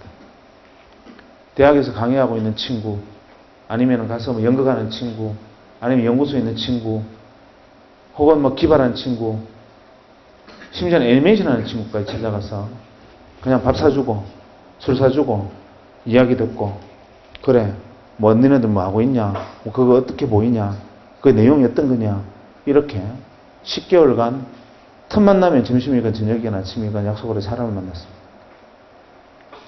현자들을 만난 거죠. 내 머리가 안 되면 남의 머리를 빌리면 되니까. 한 10달 정도 사람들이 이야기를 만나서 이야기를 듣다 보니까 정리가 좀 됐습니다. 아, 이거였구나. 내가 볼 눈은 없었지만 다른 사람의 눈을 빌리니까 보였어요. 이때 이 앞선 친구들이 제게 뭐라고 얘기를 했느냐 하면, 이거를 정리해서 얘기를 하면 이랬습니다. 이 친구들의 요지는 2000년은 그때 이야기입니다. 지금으로부터 8년 전에 2000년은 획기적인 변화가 있을 해다. 왜냐하면 1000년 이전에 새로운 1000년이기도 하고 1900년 이후에 새로운 100년이기도 하고 1990년 이후에 새로운 10년의 시작이기도 하기 때문에 거대한 패러다임 시프트도 일어날 거고, 산업, 문화, 모든 측면에서 정치 체제까지 다 바뀔 거다. 2000년은. 이번에는 큰 변혁이 온다. 문제는 어떻게 오느냐. 이거를 논점을 생각해 보자. 이게 그 현명한 친구들의 이야기를 조합해보면 이거였습니다. 이 친구들의 주장은 이겁니다. 2000년 이전에 멀리 갈 것도 없고 산업혁명 이후에 한 200년간 인류 문명이 이렇게 오다가 여기서 갑자기 이렇게 발달을 했는데, 이 인류 문명을 일으킨 큰 힘은 뭐냐면 기계다. 모두가 동의하는 이야기입니다. 기계 문명이다. 문제는 기계가 문명을 건설을 했는데 인간이 기계의 주인이 아니고 기계가 인간의 주인인 시대였다. 이게 문제였다. 이렇게 말을 합니다. 이때의 구호는 여러분들은 잘 모르시겠지만 2000년 이전에 우리 사회의 가장 일반적인 구호는 닦고 조이고 기름치자였습니다.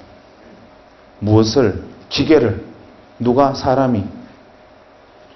거대한 공업단지 콤비나트를 만들어 놓고 인간은 곳곳에 몽키 스패너를 들고 앉아서 혹시 기계가 고장날까봐, 혹시 어디가 막힐까봐, 어디가 셀까봐 기계의 안녕을 위해서 인간이 봉사했습니다. 그 과정에 생면을 들이마시고 인간은 폐암에 걸려 쓰러지고 중금속 오염이 되어서 미나마따병 걸려서 자빠지지만 그래도 그때 인간의 희생은 기계 문명의 번성을 위해서 해야 될 당연한 희생이었습니다. 지금 여러분의 어머니 세대의 그때 꽃다운 청춘들은 청계천의 벌집 같은 공장에 앉아서 몸을 웅크리기도 힘든 작은 곳에서 재봉틀을 돌리면서 봉제 공장에서 일을 해야 됐고 그것을 못 견뎌서 밖에 나가서 기름을 끼얹고 분신을 해도 그것은 조국의 번영과 조국의 민족의 중흥을 위해서 나아가는 이 길에서 생긴 이탈자에 지나지 않았습니다. 기계가 주인이었고 그 기계가 만들어낸 문명이 인간을 학대하고 인간을 부리던 시대, 이게 2000년 이전이었고 이 기계 문명의 가장 큰 특징은 그런 가혹함도 있었지만 제일 큰 문제는 아시다시피 엔트로피를 증가시키는 거다. 이게 가장 핵심적인 거라는 겁니다. 예를 들면 자연물을 기계 문명이 가공을 해서 이런 상품을 만듭니다. 예를 들면 저 땅속에 있는 원유 한 방울을 가지고 정제를 해서 이렇게 상품을 만들면 부가가치를 갖는 상품을 만들어내면 비싸집니다. 문제는 이놈이 가진 부가가치는 여기 쓰는 것인데 어느 날 안 나오면 조금 전까지만 해도 상품이었는데 안 나오는 순간 이건 쓰레기로 불립니다. 그리고 쓰레기가 되는 순간 원래 자연물의 상태로 되돌아가지 못한다. 즉 기계 문명의 특징은 비가역적이다. 이리버시블하다.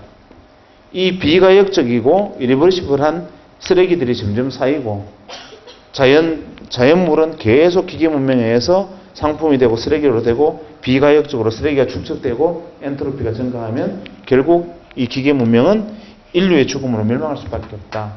여기에 대한 자각이 2000년대 이후에 나타날 거다. 이렇게 말을 하는 겁니다. 여기에 대한 자각을 사람들이 하게 될 거다.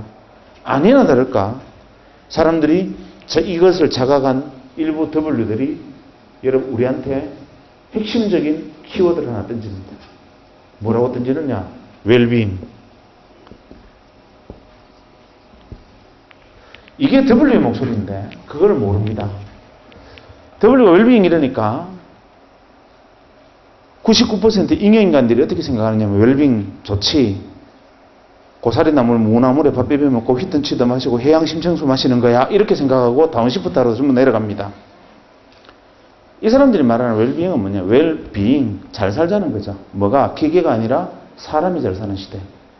결국 핵심 화두는 휴먼, 사람이라는 건데 이거를 그냥 우리가 다운시프트에서 나물 뜯어먹고 뭐 백이 숙제처럼 살아가자 이런 식으로 99%는 이해를 한 거죠. 그러면서 이 사람들이 저게 다시 이렇게 얘기했어요. 웰빙, 즉 사람의 시대다. 머신의 시대가 아니다. 사람 하면 떠오르는 게 뭐냐? 한번 생각해봐라. 답이 떨어진다. 이렇게 말합니다. 뭘까? 인간. 안 아프고 오래 살아야 되니까 의학, 약학. 이건 기본이다. 두 번째, 건강을 증진해야 되니까 헬스케어. 그 다음에 바이오. 이것도 두 번째 떠오르는 생각이다. 세 번째, 인간을 즐겁게 하는 게 뭐가 있겠나? 지금까지 인간이 괴로웠지만 이제 인간을 즐겁고 싶을 거다. 레저, 엔터테인먼트 이런 게 세 번째 그룹이 될 거다. 또 뭐 있나? 엔트로피가 증가하는 것을 막아야 되고 이 비가역적 생산물이 생기는 것도 막아야 되고 그 다음에 이것들을 증가하는 걸 막으려면 화석연료 사용을 줄여야 되니까 대체 에너지 같은 것도 나타날 거다. 에너지가 문제가 될 거다. 다섯 번째, 이미 늘어난 쓰레기를 어떻게든지 줄여야 되고 엔트로피를 낮춰야 되고 어떻게든지 만들어야 되니까 해야 될 건 뭐겠네요. 환경, 에코 이런 게 될 거다. 일곱 번째, 기계를 사용하지 않고 부가가치를 만들어내는 방법, 사람 머리에서 부가가치를 만들어내는 지식산업이 있을 거다. 최소한 이 정도가 2000년대에 새로운 W일 거다라고 저한테 이렇게 그 사람들이 이야기를 들려줬습니다. 지금으로부터 한 7, 8년 전에. 그래, 이게 정답이구나라고 배웠죠.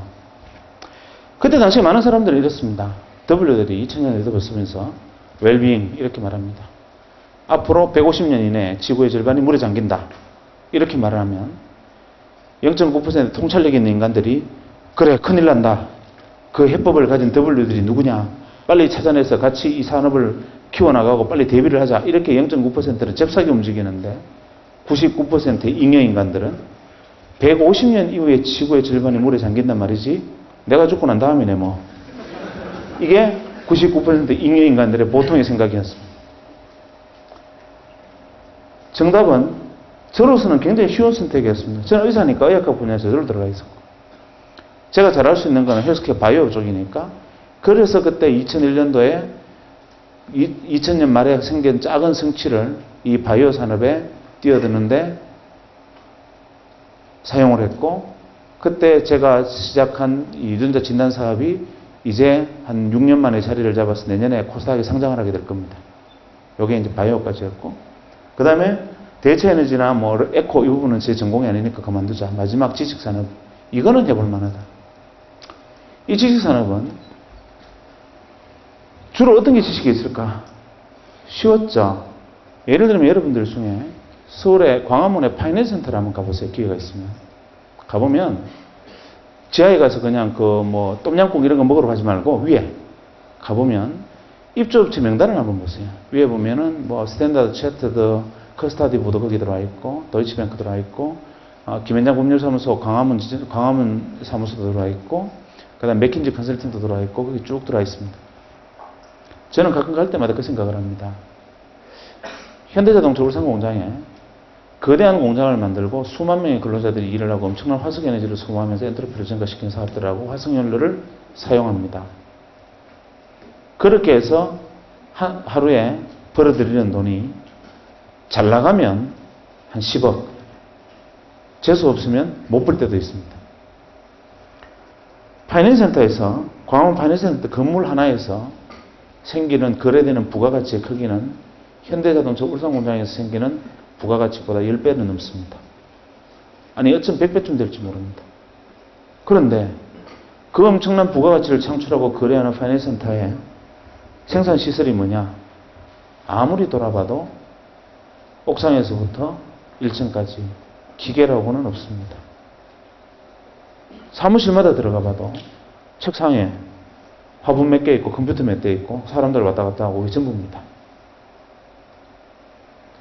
어떠한 연료도 화석연료도 사용하지 않고 기계도 없고 생산물도 만들어내지 않는데 부가가치는 어마어마한 부가가치를 쏟아내고 있습니다.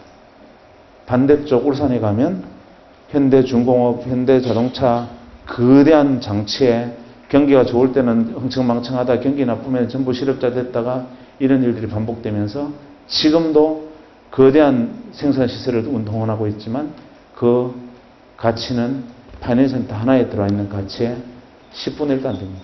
하루 생산 기준으로. 뭘까? 여기에 정답이 있는 거죠. 기계문명의 시대에는 기계를 통해서 부가가치가 나옵니다. 인간은 어떤 인간이어야 되느냐면 기계의 안녕을 위해서 또 일사불란한 기계문명의 거대한 컴비나트나 공급단지 시스템에 맞는 인간이 복무해야 됩니다. 그렇게 만들어져야 됩니다. 인간은 볼트가 너트에 맞는 볼트를 만들어야지 너트는 딱 이렇게 정해져 있는데 볼트가 너무 크다든지 너무 작으면 쓸모없는 인간이 됩니다.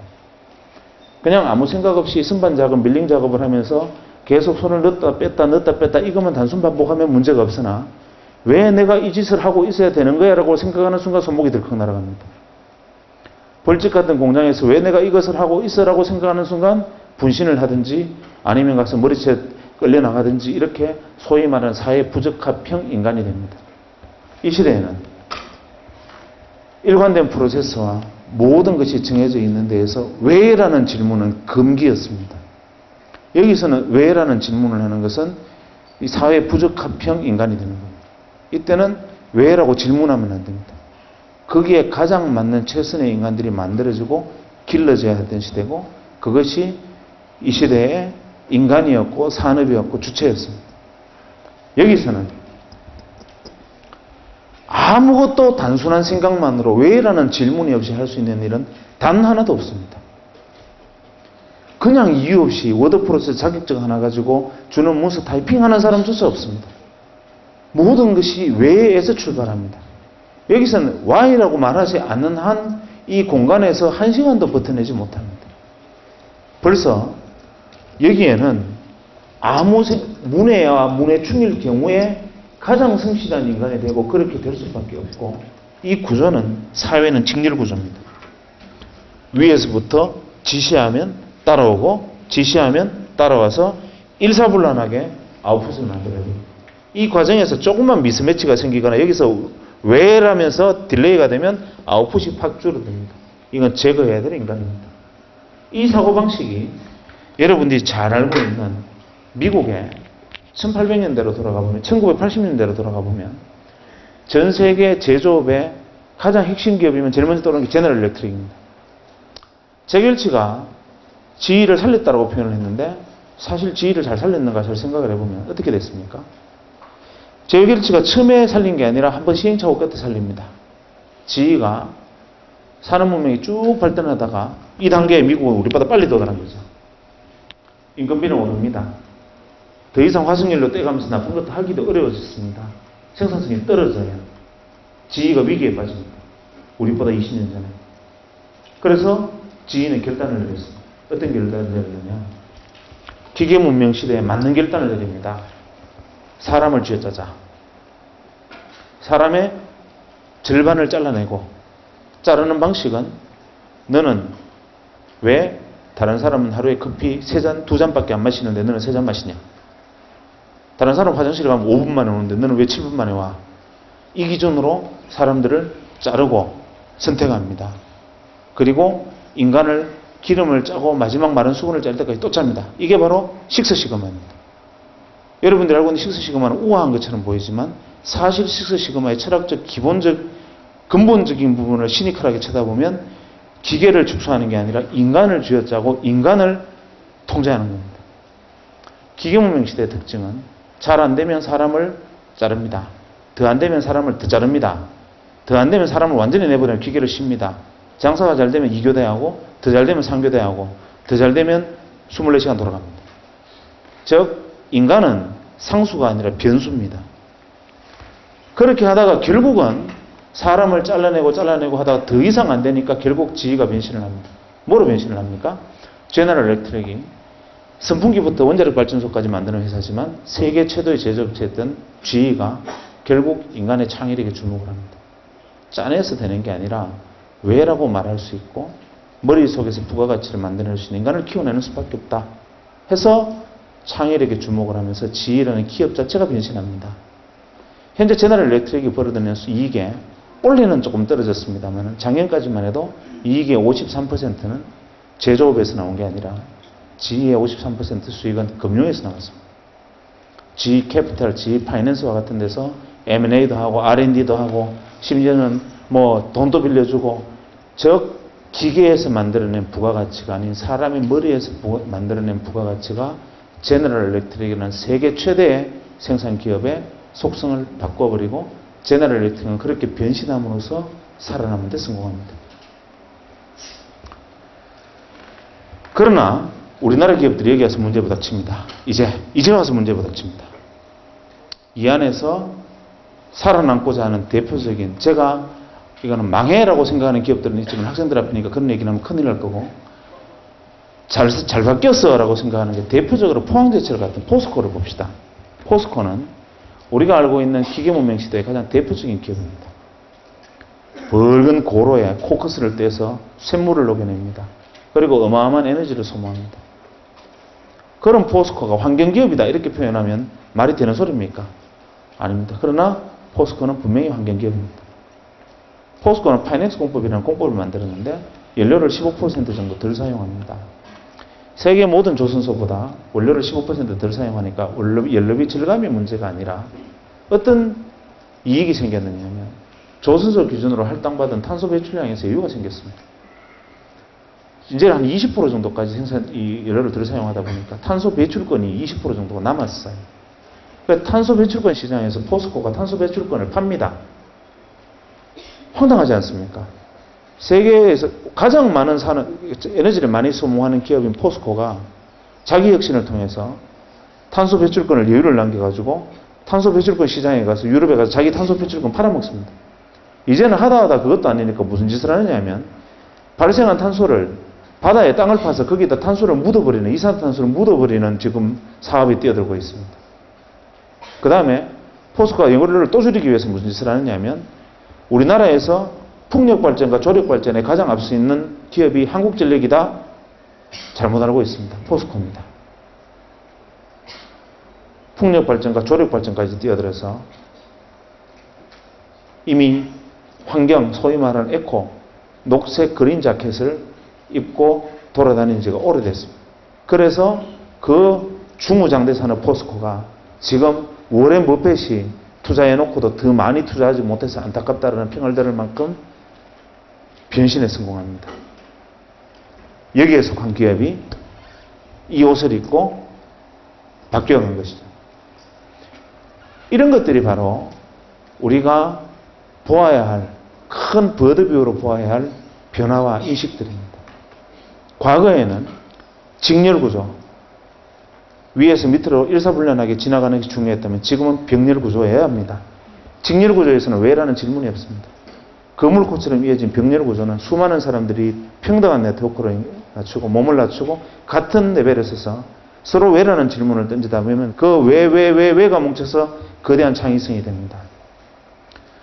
직렬이 아닌 병렬, 수직이 아닌 수평, 이런 시대가 벌어지고 있는 거고, 그러다 보니 과거에는 나는 여기에 서거나 여기에 서거나 여기에 설 수밖에 없었지만 지금은 때에 따라서는 동일한 선상에 설 수 있고 때로는 CEO만큼 중요한 역할과 중요한 의문을 나도 던질 수 있는 사람이 되기도 합니다.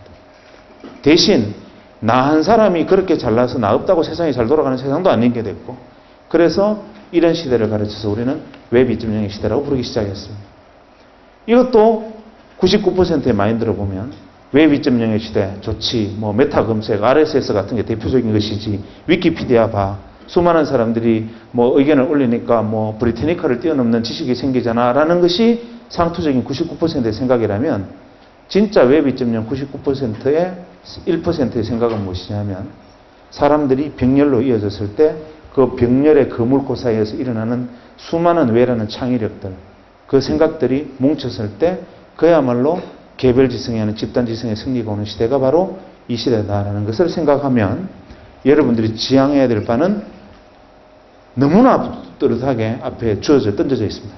그러나 문제는 무엇이냐면 지금 현재까지 제가 여러분에게 한 이야기는 어디까지나 또 오늘로부터 뒤로 10년의 이야기였습니다. 지금 저는 상당히 좀 고민에 빠져 있습니다. 2008년이 벌써 중간쯤 접어들고 있고 또 한 1년 정도 지나면 어느새 2010년에 접어듭니다. 분명히 지금 누군가는 지금 제가 말하고 있는 것이 아닌 새로운 W를 들고 나올 겁니다.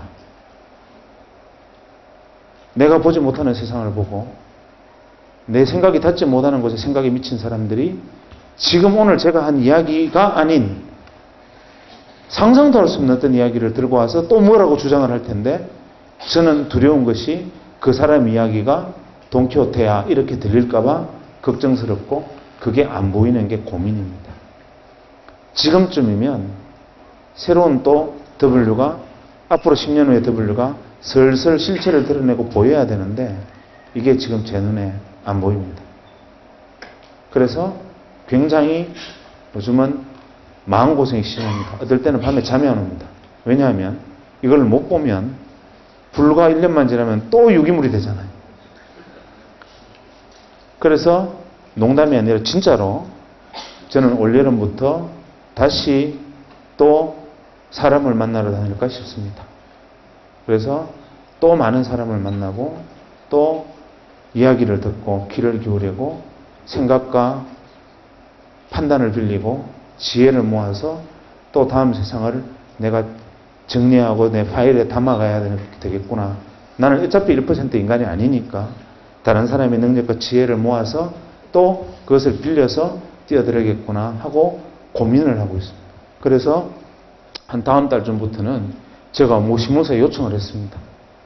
중앙일간지에 내가 사람 만나서 하는 인터뷰를 할 테니까 직격 인터뷰를 하는 형태로 신문 한 면을 달라. 그래서 오늘 마침 오케이 하고 오는 길입니다. 왜냐하면 중앙언론사 인터뷰를 제가 맡게 되면 내가 만나고 싶은 사람 아무나 만나도 되니까 가서 쉽잖아요. 그래서 만날 수 있으니까 그 도움이 될 거다. 두 번째, 지금 우리가 생각하는 이상의 다음 10년은 또 뭔가 튀어나올 거다. 이런 것들을 준비하기 위해서 내가 경험해보지 못했던 세상들을 경험해야 되고 내가 몰랐던 세상들은 계속 뛰어들어야 돼. 두려워하지 말고.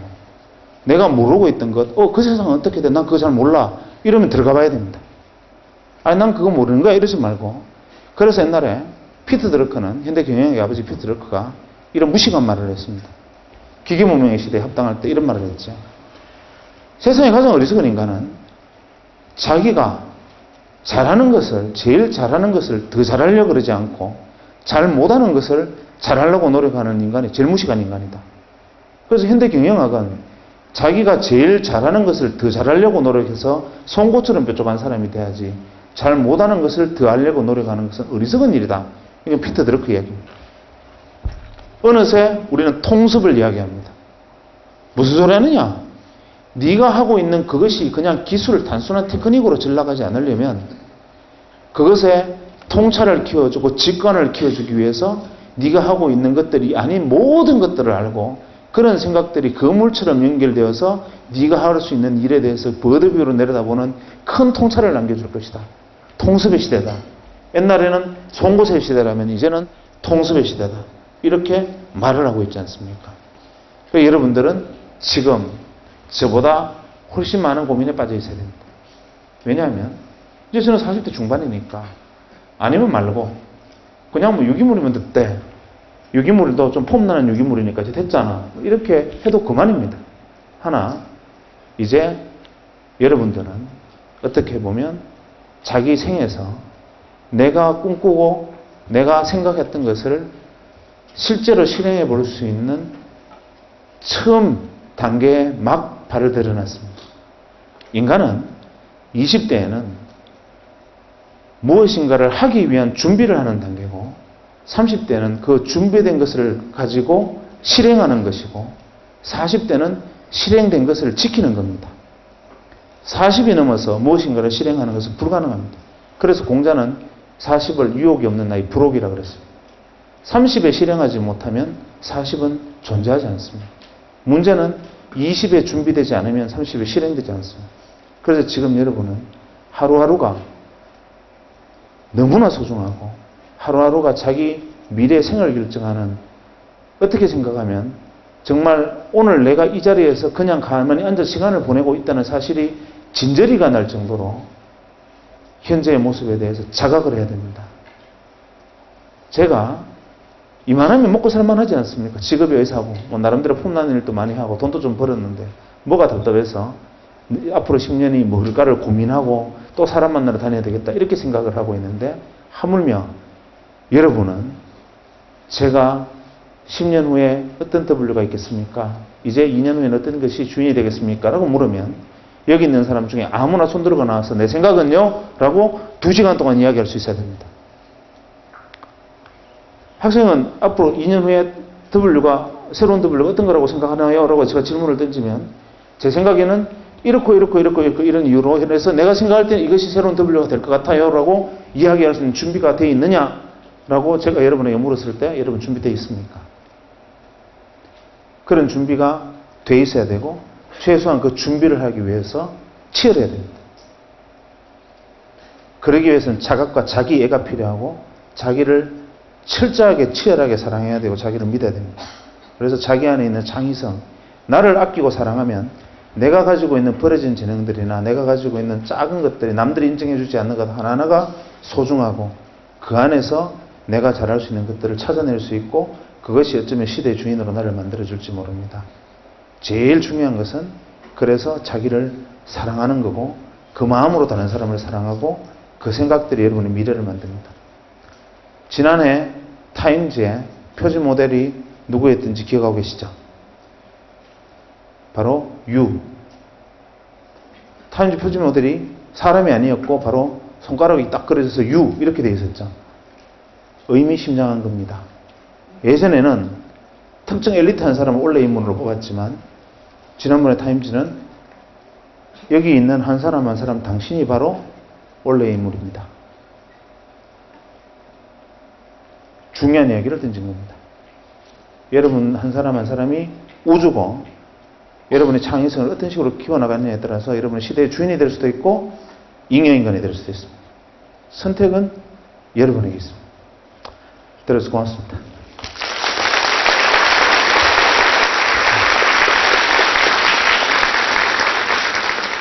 혹시 오늘 강연 내용에 대해서나 아니면 뭐 평상시에 뵈면 질문을 드리고 싶었던 내용이 있었다는 사람이 있으면 거수를 하면 질문하고 또 답을 듣는 그런 시간을 갖도록 하겠습니다. 질문 있는 사람들은 앉은 자리에서 거수를 해주십시오.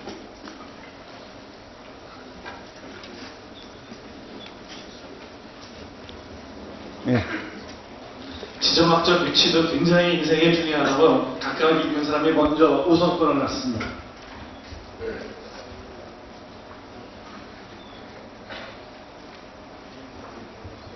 감사합니다. 강연 잘 들었습니다. 강연 초반에 그 W와 백수 이야기를 해주셨는데 그 W와 백수가 누군지 정확하게 알고 싶습니다. 그게 바로 이제 그 손가락으로 달을 가리키면 달을 보지 않고 손가락을 보는 거죠. 공개 강연에서 특정인을 지적하는 것은 뭐 바람직하지 않은 일이고 그냥 그런 일이 있었거니라고 생각해 주면 좋겠습니다.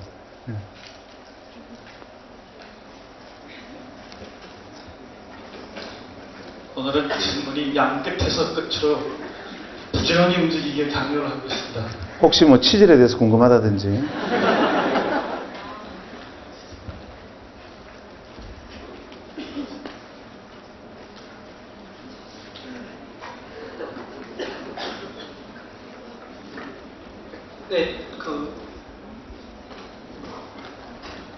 좋은 말씀 많이 들어서 감사합니다. 제가 드린 질문은 앞으로 정보사회가 좀 정보력이 돈이 되는 사회가 될 것 같은데 지금은 너무 이렇게 선별되지 않은 정보들이 인터넷에 너무 많이 나돌고 있는 것 같아서 이제 앞으로 제가 봤을 때는 좀 선별되고 정제된 지식들이 돈이 많이 될 것 같은데 그런 지식들을 어떻게 선별을 하면 어떻게 선별을 할 수 있고 그것들을 파는 게 좀 돈이 될 것 같은데 그 부분에 대해서 어떻게 생각하세요? 굉장히 어떻게 답하려면 굉장히 큰 질문이 어떻게 보면 쉽게 얘기를 하면 되는데 일단은 몸매가 자꾸 비슷해서 좀 마음 편하네요. 저는 역사의 공진화를 믿습니다. 공진화라는 게 어떤 말이냐 하면 때에 따라서는 필요 없어 보이는 것들이 다 필요한 것이라는 뜻입니다. 예를 들면 자본주의가 이만큼 발달할 수 있을 텐데 최대 공로자는 저는 레닌과 스탈린이라고 생각합니다. 만약에 막스가 공산당 선언을 통해서 노동자의 단결하라 이런 말을 하지 않았으면 그때 자본주의는 교만에 빠져서 돈만 보고 성취만 보고 앞으로 달리다가 결국은 혁명에 의해서 전복됐을 겁니다. 그런데 과거에 노동자의 단결하라 해서 노동자들이 뭉치니까 막 소비에트 같은 것도 생기고 막 그 동구의 공산화도 되고 무서운 장면들을 많이 봤기 때문에 자본주의가 뒤를 돌아보면서 앞으로 가게 된 겁니다. 그래서 최소한 뒤를 돌아볼 수 있는 걸음을 갈 수 있는 그러다 보니까 지금은 사람의 얼굴을 가진 자본주의 이런 말이 나오게 된 이유도 어떻게 보면 넓은 의미에서 공산당이 있었기 때문입니다. 그래서 공산당이 자본주의의 이 존속의 가장 큰 공로자인데 매번 이런 식입니다. 우리가 예를 들어 통증을 느끼지 못한다면 우리는 어디 가서 불에다가 손에다 타버릴 거고요. 그래서 불필요한 것은 없다라는 관점에서 보면 지금과 같이 검증되지 않은 정보들, 무수한 정보의 바다 속에서 홍수처럼 후적거리다 빠져 죽는 것이 아닌가라는 것도 하나의 단계이고 그것도 하나의 진화의 과정일 거라고 생각을 합니다. 문제는 그 안에서 수많은 정보, 꼭 인터넷을 떠나서라도 한 개의 학문이나 한 개의 어떤 주제에 대해서도 엄청난 정보량들이 있습니다. 그 중에서 나는 어떤 것에 그것을 취하고 어떤 것을 버려야 할지를 선택하기 어려운데 그것을 선택하는 것이 바로 안목이고 직관입니다. 그러기 위해서 필요한 것은 다른 사람보다 좀 더 뛰어난 직관력을 가지는 것이고 다른 사람이 보지 못하는 것을 보는 건데 저는 이렇게 생각합니다. 예를 들어서 여러분들에게 항상 권고하고 싶은 것이 무엇이냐면 당신이 무엇을 전공했든 간에 무엇을 하는 사람이든 간에 만약에 당신이 직관이나 통찰에 관심이 있다면 제일 먼저 당신이 접해야 되는 것은 예술이다. 왜 그러냐면 국립현대미술관에 가보면요. 그 3층에 가면 재밌는 그림이 있습니다. 그 사랑이라는 주제로 이 큰 캔버스에 대충 그림을 그려놓고 칼로 쭉 찢어놓은 그림이 있습니다. 꽃으로. 이걸 보고 사랑이다 붙여놨어요. 지나가는 사람들이 지나가다가 사랑 좋아하네 그러고 지나갑니다. 언제 한번 제가 직접 목격한 일인데 그 작품 앞에 서서 어떤 사람이 한 30분을 서 있더니만 눈물을 뚜루루 흘렸어요. 이유가 뭐냐면 이런 겁니다. 여기 앉아있는 우리 잉여 인간들 보고 사랑을 그림으로 표현해봐 하면 뻔합니다. 하트, 화살 지나가자. 한 발 더 나가면 뽀뽀하는 그림. 아니면 뭐 클림트의 키스 같은 거 이렇게 조금 이렇게 뭐 벤치마킹해서 그리는 그 이상은 상상 불가합니다. 상상되십니까? 안 되잖아요. 화가가 가슴속에 타오르는 예술혼을 사랑으로 표현하고 싶어서 그림을 그렸습니다. 이것으로는 이 뜨거운 감정을 다 드러내지 못했어요. 답답합니다. 붓을 들고 이게 아니야. 사랑은 이런 거야 라고 막 득칠을 합니다. 우리 눈으로 보면 황칠입니다. 그래놓고 난 다음에도 화가는 자기가 가슴 속에 있는 뜨거움을 다 표현하지 못했기 때문에 칼로 캔버스를 그어버립니다. 그리고서야 그 사랑이라는 감정에서 영감에서 화가는 해방되고 작품으로 등장해서 걸어놓습니다. 하루에 10,000명이 지나가는 미술관에 9,990만 명이 황칠이네. 이거 미친놈이 그랬구나 하고 지나가는데 한 사람은 그 앞에서 걸음을 멈추고 부르르 떨면서 그 화가가 사랑이라는 감정 속에서 느꼈던 뜨거운 영감을 교감합니다.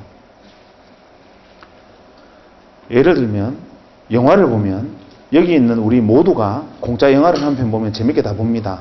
왜냐하면 우리가 영화가 재미없다라고 말하는 것은 돈 내고 찾아갔던 데 비해서 크게 재미가 없다지. 그래도 애써 만든 영화가 그냥 볼 때마다 짜증나는 영화는 드물지요. 그래서 우리 영화를 보면 재밌습니다. 이유는 이야기하지요. 음악 들려주지요. 배경 보여주지요. 시청 각오로 나는 입만 벌리고 있으면 다 떠먹여줍니다. 무엇을 상상할 여지가 전혀 없습니다. 상상도 하기 전에 지가 먼저 튀어나와서 깜짝깜짝 놀라게 합니다. 그래서 영화를 보면 편합니다. 아무나 재밌습니다. 그런데 같은 주제의 공연을 영화에서 연극으로 바꿔버리면 이 안에 3분의 1은 잡니다. 왜냐하면 배경이 사라지고 정해진 고정된 배경 안에서 두 사람의 대화와 몸짓만으로 효과가 사라진 상태에서 이야기를 하면 우리는 어느새 그것을 받아들이고 영감을 이해하고 받아들이는데 나는 저해감을 느끼는 겁니다. 그것까지는 또 괜찮습니다. 사랑이라는 주제로 연극에서 다시 발레로 가면 이 중에서 2명 빼고 다 잡니다. 왜냐하면 사랑을 표현하는데 말 한마디 없이 갑자기 둘이 막 이렇게 나와서 한 바퀴 뺑그러 돌고 픽 쓰러져 버리는 겁니다. 그리고 사랑이라는 거야. 이해가 안 되죠. 왜냐하면 우리는 생략에 익숙지 못하고 풍부하게 들려주는 것에만 익숙해져 있어요. 단순하게 말해서 요즘 여러분들이 애정을 표현하는 방식도 그래요. 이벤트 한다고 사장을 고백하면서 식당 레스토랑 하나 빌려가지고 애들 벌룬 막 올라와가지고 사랑해 글씨 막 올라오잖아요. 그 이벤트의 크기만큼 사실 당신을 사랑하지 않는다는 말입니다. 무슨 말이냐면 내가 눈빛으로 내가 느낌으로 내가 당신과 전해지는 교감으로 그 사랑의 마음을 다 보여주지 못했기 때문에 보여주지 못한 것이 안타까워서 그야말로 생쇼를 하는 겁니다. 가식을 하는 거죠. 눈빛만 보아도 이 사람이 나를 사랑하는지 사랑하지 않는지 스치만 가도 지나가는 돌뿌리라는 발로 차도 그냥 돌을 차고 지나가는 사람과 그 밑에 있는 개미들이 평화가 깨질 것이라고 믿는 사람들 이렇게 생각하는 것이 다르고 영감에 다르고 포착이 틀리고 감각이 틀립니다. 그래서 여러분들이 살아있는 오감과 육감을 다 깨워야 되고 지금 여러분들이 의자에 앉아 있으면서 엉덩이가 의자에 눌려가지고 엉덩이가 무거운 느낌을 제 말을 들으면서 느끼지요. 왠지 갑자기 엉덩이에 압박감이 오지 않습니까? 그런데 우리는 어느새 이런 것들을 잃어버리고 삽니다. 그냥 귀만 귀, 눈만 눈 쉽게 보여주는 것들 보면서 나머지 감각도 잊어버리고 사는데 온몸의 감각이 시퍼렇게 살아있어야 됩니다. 길을 걸으면서 발바닥에 전해지는 느낌 우리가 길을 가면 생각하면서 지나가면 모든 길을 지났는지도 내가 모르고 지나가면 쳐다보면서 가면 무슨 생각을 했는지 모르고 이런 것이 아니라 오감이 생생하게 살아있고 다른 사람이 보지 못하는 것을 느끼고 생략되고 절제된 그 안에서 그것을 파악할 수 있는 눈을 가진 사람들은 결국 99개의 껍데기 중에서 진짜 한 개의 알곡을 찾아낼 수 있는 통찰을 거기서 키웁니다. 그래서 중요한 것은 무엇이냐면 오히려 예술과 문화, 사회에 관심을 가지고 철학에 집중하고 관심을 가져야 됩니다. 그런 것들이 여러분을 사유하게 하고 그것을 여러분들의 생각을 하나로 모아주고 통습하게 합니다. 그래야 다른 사람보다 앞섭니다. 여러분들이 학문에서 전공하고 열심히 하는 것은 에브리바디가 다 하는 겁니다. 그러나 그들을 앞서기 위해서 내게 더 필요한 것은 뭐냐면 통찰입니다. 통찰은 오감이 혹은 육감이 살아있음으로서만 느낄 수 있어요. 거기 위한 노력과 준비가 필요하고 그랬을 때 그것이 바로 여러분의 목이 될 겁니다. 예, 말씀 잘 들었습니다. 안녕하십니까. 저는 경제학과 4학년 박병재라고 합니다. 예, 제가 드릴 질문은 선생님께서 아까 전에 말씀하실 때 W를 이동 전화에 대한 W를 발견하시고 회사에 주식을 사실 때 선생님께서 가지고 있던 직업이나 어떤 그런 것들을 포기하지 않으시고 그쪽으로 이제 배신을 하시지 않으셨습니까? 제가 여기서 의문이 드는 게 제가 만약에 W를 발견하게 된다면 만약에 나중에 제가 공부하고 있고 제 직업이 있는데 제가 발견한 W는 제가 관심 가지고 있고 제가 배신했던 분야가 아닙니다. 그럴 경우에 제가 지금까지 공부했던 거 그리고 직업 같은 거를 포기하는 게 옳은 건지 그걸 보십니까? 성취라는 것에 대한 차이가 있는 겁니다. 예를 들면 제가 하고 있는 의사라는 직업은 굉장히 특별한 직업입니다.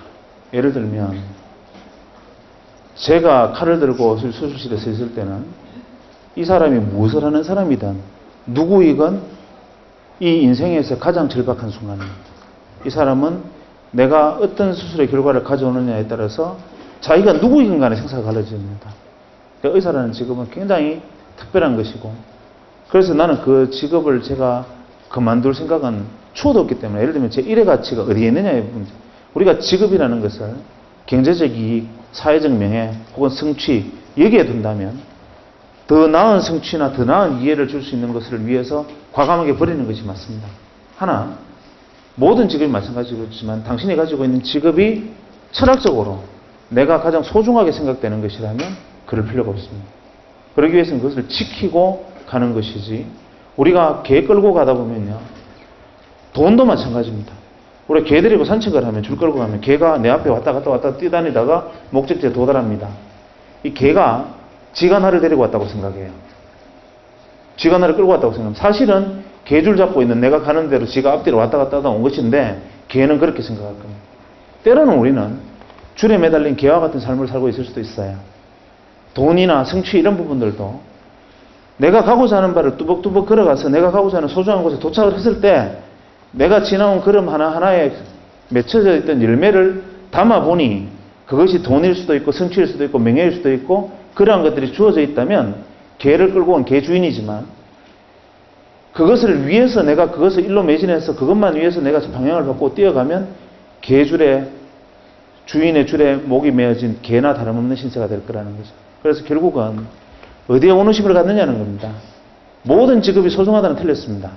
그냥 내가 그 직업이 밥을 먹기 위한 직업이냐 내가 의미를 가지기 위한 직업이냐 거기서 내가 가치를 어디에 두느냐 우리는 대개는 그것을 경제적 성취나 뭐 사회적 성취에 포인트를 맞추긴 하지만 제 경우에는 그랬단 말입니다. 제 경우에는 혹시나 다른 분들도 마찬가지예요. 이 중에 유치원 교사가 될 분도 있고 대학에서 학생을 가르치는 분도 있고 때에 따라서는 어디 공무원 하실 분도 있는데 그 직업의 가치와 철학에 내가 매료되어 있는 사람들은 그것이 제1의 중요한 것이 그걸 버리고 그것을 다른 걸 선택하는 것은 내가 개개해야 되겠다는 소리입니다. 그것은 지켜나가면서 할 수 있는 세상이 충분히 가능하고 저를 보세요. 제가 사실은 명함에 그냥 외과에서 박경철 이렇게 찍혀있는데 명함에 만약에 제가 쓸데없는 하고 있는 사기꾼 비슷한 직업을 다 집어넣으면 한 30가지면 될 겁니다. 그런데 할 수 있지 않습니까? 가능합니다. 그죠? 그래서 어떤 선택을 하느냐는 자기의 소신과 철학에 달려 있습니다. 약속된 시간은 다 지났습니다. 혹시 그래도 나는 꼭 질문을 해야 되겠다는 사람이 있으면 질문 하나 더 받지만 아니면 오늘 강연 이걸로 마치도록 하겠습니다. 오늘 좋은 강연에 이주님께 감사드리고